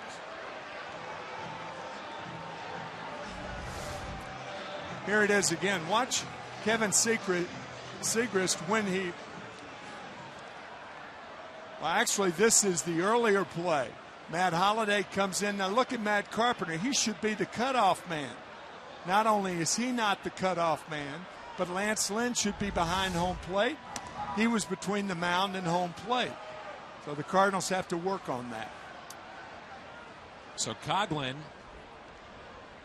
moving Castro from second to third. And now it's Miguel Montero with the infield drawn in. Big gap in right center. 0-1 pitch by Kevin Segrist. And with Segrist into the game, it's now our Chevy called to the bullpen. Last year, injury-plagued season for Segrist. Year before that, historically one of the best seasons ever by a reliever for the St. Louis. Yeah, I mean, it was just lights out. 0.45 ERA. That pitch in the dirt. Good play by Molina.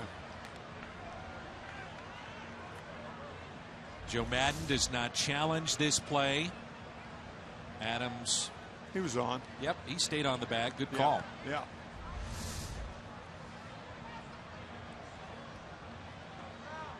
So 2-1 the count. And Montero lifts it in the air out to right. Hayward backing up near the track, makes the catch. Runner will tag, and it's 2-0 Chicago. Miguel Montero with the RBI, his first of the season, first as a Cub.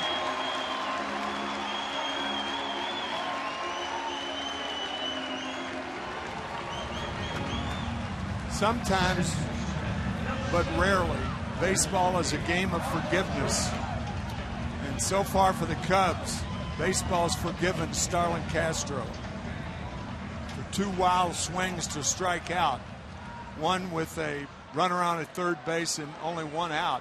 And he drives in the go-ahead run and then scores the extra run. And it's unforgiving for Lance Lynn. Close the book on Lance. 6+, 2 runs on 2 hits, 9 strikeouts, 1 walk.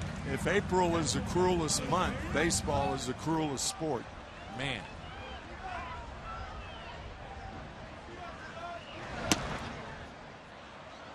I mentioned how Segrist is really a key. The Cardinals traded Sam Freeman.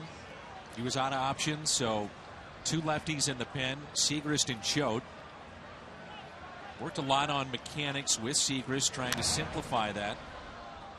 In particular with runners on. He works from the stretch all the time. 1 ball and 2 strikes.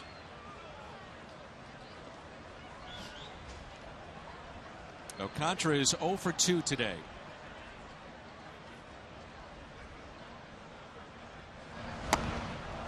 A swing and a miss and a strikeout for Kevin Segrist. But the bottom of the 7th, the Chicago Cubs pick up 2. Castro the RBI with a base hit to left. And then comes in on the sac fly RBI from Montero. 2-0 Chicago.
Studio and a Bomberito Sports Update with Pat Barris. Leading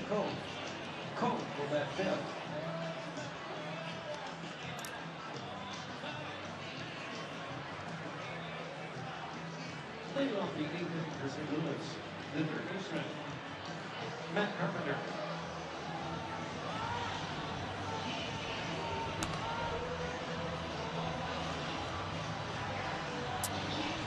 All right, Pat, thanks. Our Chevy call to the pen. Philip Koch in his 8th season. Now working out of the pen, the lone lefty for Chicago. Matt Caesar takes over in left field for the Cubs, and they own a 2-run lead with 2 hits.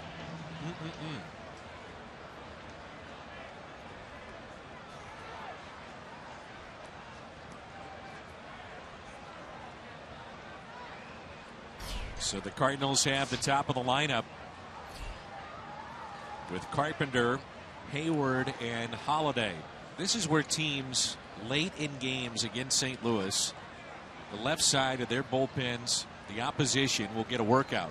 Oh, yeah. But only one left-hander for the Cubs. Right. I just wonder if Mike Matheny, as the year goes on, will try to stagger these lefties a little bit more in the lineup if he can. Mix and match potentially. Because really, you can play right into the opposition's hands with back-to-back lefties. Well, where are you going to put them all, though? Yeah. If you've got 5. Got 5. If you've got 3, that's different. But if you've got 5, you almost have to have a back-to-back somewhere. 5 of the 8.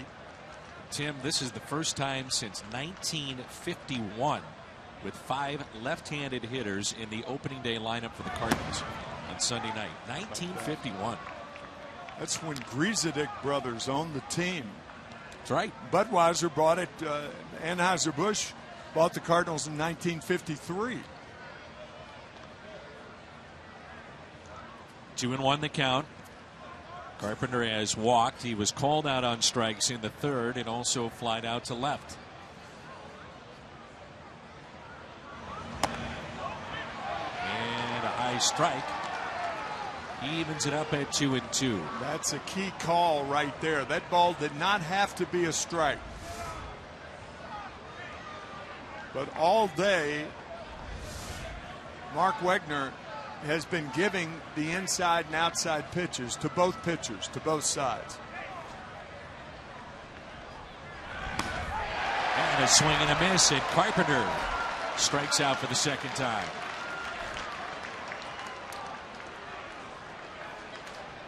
A look at what could be your BJC Healthcare difference maker this season. How about this collection of new faces for the Cardinals? Hayward, Walden, Belisle, who's warming up for the Cardinals in their pen. Villanueva, the former Cub, and then Mark Reynolds.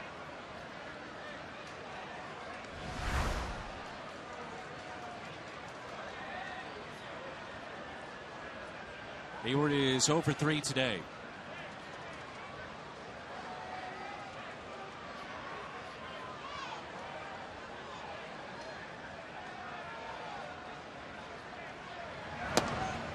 See how Philip Koch begins this delivery. It's kind of odd how he comes set. That front foot is open a little bit, almost like he's on his toes.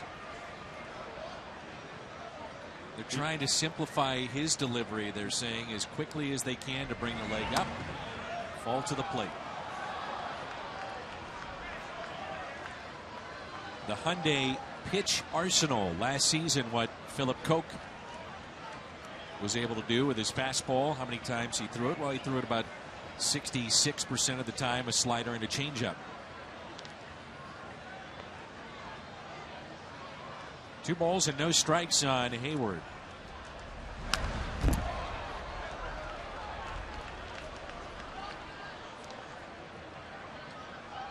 Next time that these two teams will face each other, it'll be Busch Stadium, May 4th, 5th, 6th, and 7th. A 4-game series with the Cubbies in early May back home in St. Louis. 2-1 the count.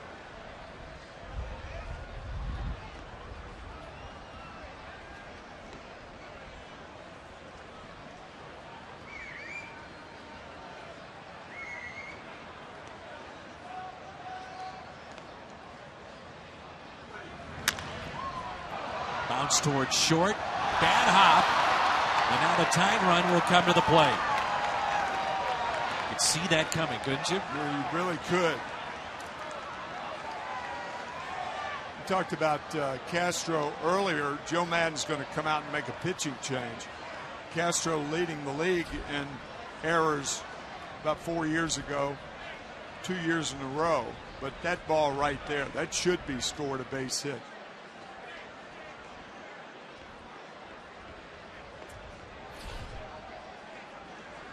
They scored an error on a tricky hop. Tying run to the plate when we come back.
There's 5 hits combined, yet the Cubs with a 2-run lead.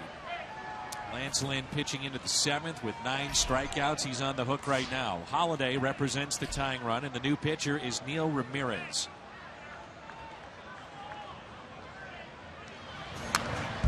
Ramirez is part of our Chevy call to the pen. 25-year-old will turn 26 on May 25th. He appeared in 50 games last year. Only a second year, Dan. They've got some hard throwers coming out of their pen. They do. Phil Cook, we saw. Justin Grimm. Hector Rendon.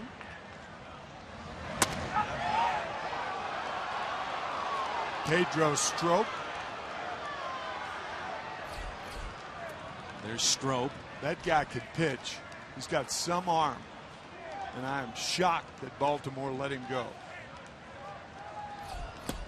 And another hard thrower that's out there, a guy that we know quite well, Jason Mott. Yeah. Hayward is running, got a good jump. Pitch is popped up. That'll find the seats out of play. It's another element of Jason Hayward's game that he brings to the Cardinals, the threat of the stolen base. Yeah. Obviously a very good defender. 2 gold gloves to his credit. The question over the course of this season will be whether or not he can hit left-handed pitching. Right.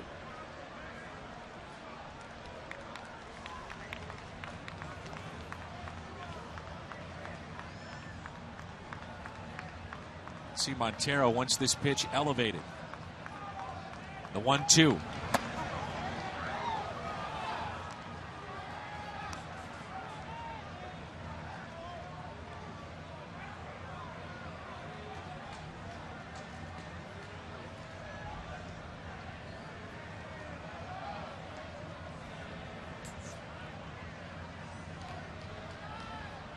Check on Hayward.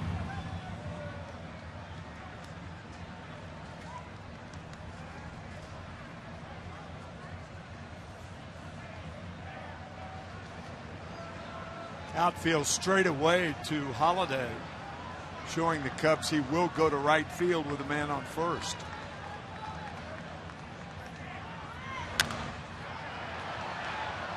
Shallow right. Soler comes in to make the catch.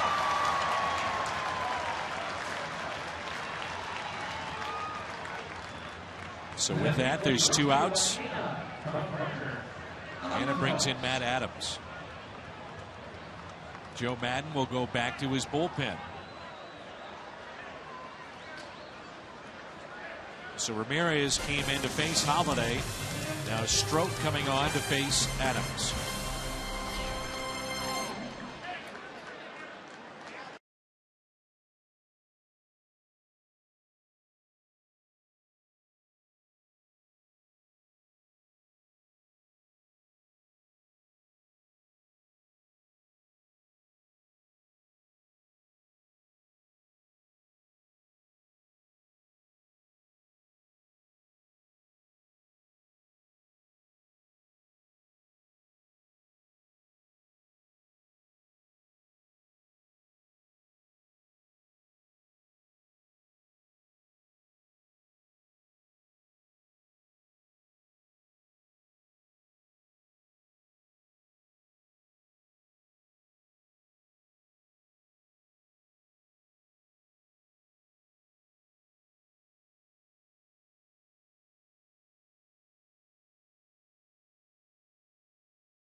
Reminds fans to stay in the game and drink responsibly. And by Steel Outdoor Power Equipment. Quality, reliability, and value. Find a servicing Steel dealer at steeldealers.com or search STIHL. So Pedro Strop comes in to face Matt Adams. Strop, a hard thrower and a really good slider. Adams today with a pair of walks and has also struck out back in the 3rd. Strop, the 4th pitcher used by the Cubs today. Arrieta, Koch, Ramirez, and now Pedro Strop. Adams lines it to short, and there's Starlin Castro. And he's off the hook again.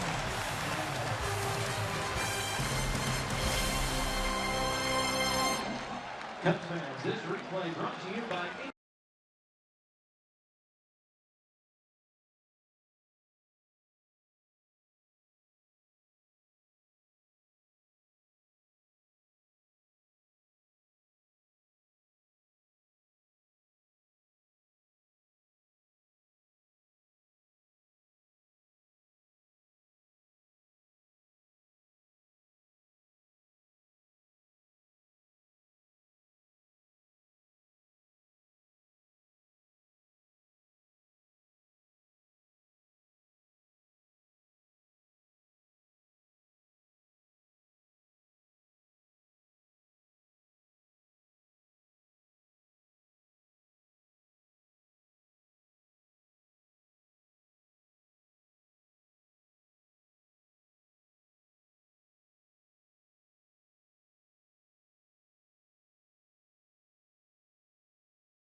He in the driver's seat. And right now in the driver's seat in right field, it is Jason Hayward. He'll be the primary right fielder here in 2015. We've seen Ludwig and Lance Berkman, Carlos Beltran a couple of years. Last year was Craig and Tavares. And here in 15, Jason Hayward. Matt Caesar, it's spelled S-Z-C-Z-U-R, pronounced Caesar. Drops down a bunt against Matt Belisle. Bare hands and throws and makes the play. Good play by Belisle. His first play as a Cardinal. And it was a beauty. Sure was. If he doesn't barehand it, he doesn't make the play. If he doesn't throw a strike to Matt Adams, he doesn't make the play. Nice. And we may get a challenge here out of Joe Madden. It looks like we will. The way that managers now can challenge is that basically they just get the attention of the crew chief and that of the umpire that made the call. So instead of having the slow walk out to first base and wasting time, they just get him right away and say, hey, we're ready to challenge and let's do it. That's an improvement. Yes. Absolutely. I thought he was out. I did too. Bang. Foot's not on the bag. Toes are up.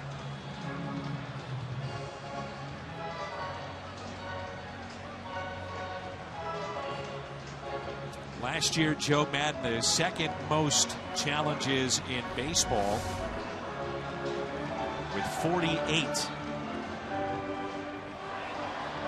And he was only successful 43% of the time, and that was fourth from the bottom, and his challenge here not successful. So there's one away here in the bottom of the 8th.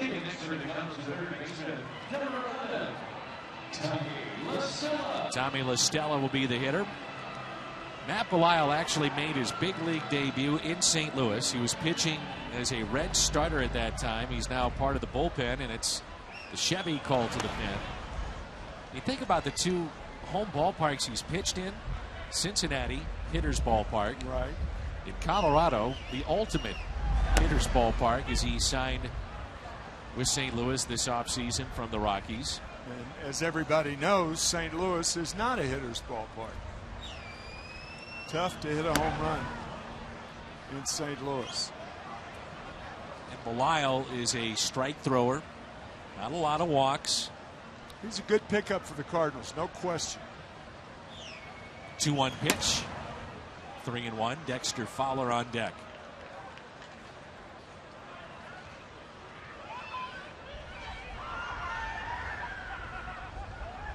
At 92 holds with the Colorado Rockies, second most in franchise history. That's out to deep right, but that'll stay in the ballpark as Hayward makes the catch. This copyrighted telecast is presented by the authority of the Cardinals and may not be reproduced or retransmitted in any form. And the accounts and descriptions of this game may not be disseminated without the express written consent of the St. Louis Cardinals.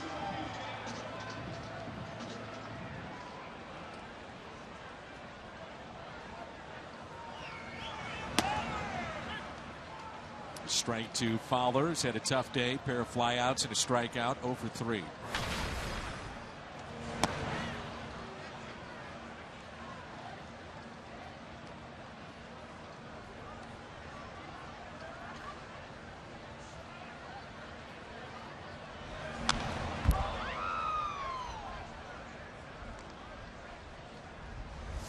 That last pitch, the Plaza Tire Service replay and right down central.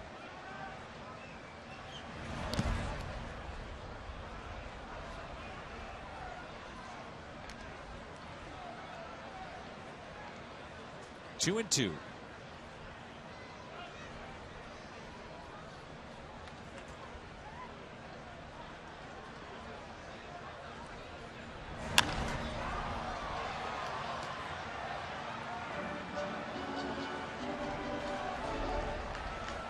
Cardinals have Peralta, Jay, and Molina due up in the top of the 9th, trailing 2-0.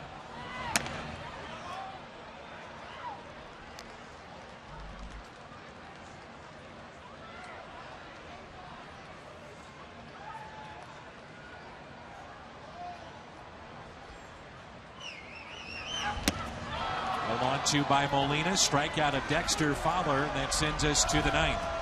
Chicago with a 2-run lead. A chilly day here at Wrigley. 50-50 raffle number is A19.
No runs in support today. Hector Rondon, the closer for Chicago, and our Chevy Cole to the pen. Here's Johnny Peralta. And the first pitch is pop foul out of play. Peralta doubled down the left field line in the 6th. He's been called out on strikes and also grounded back to the pitcher.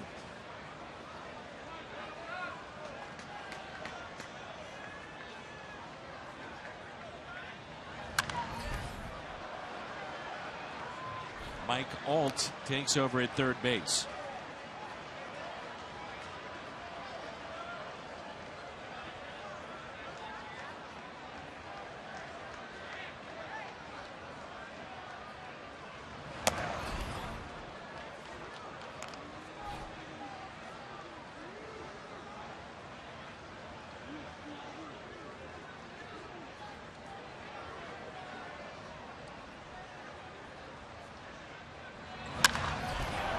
Out to left. One away.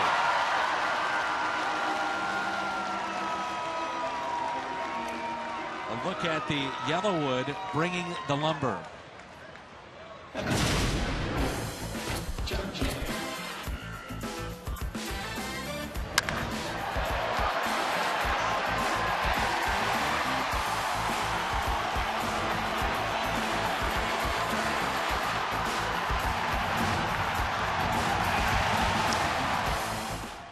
Soler back in the 4th as Jay bounces it towards second. 2-down.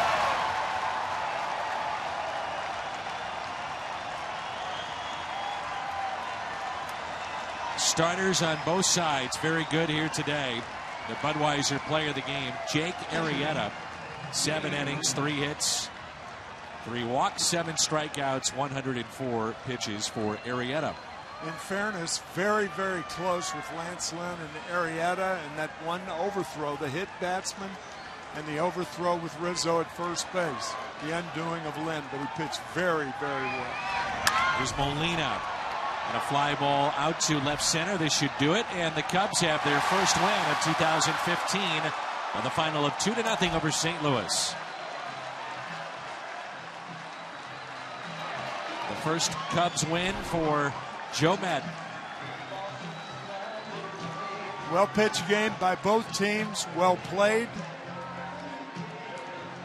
We with the exception of that error by Lance Lynn. So a split in this 2-game series because of the rain out yesterday. Cubs blanked the Cardinals 2-0. Both teams are 1-1. Off day tomorrow. We head to Cincinnati. Back with much more coming up.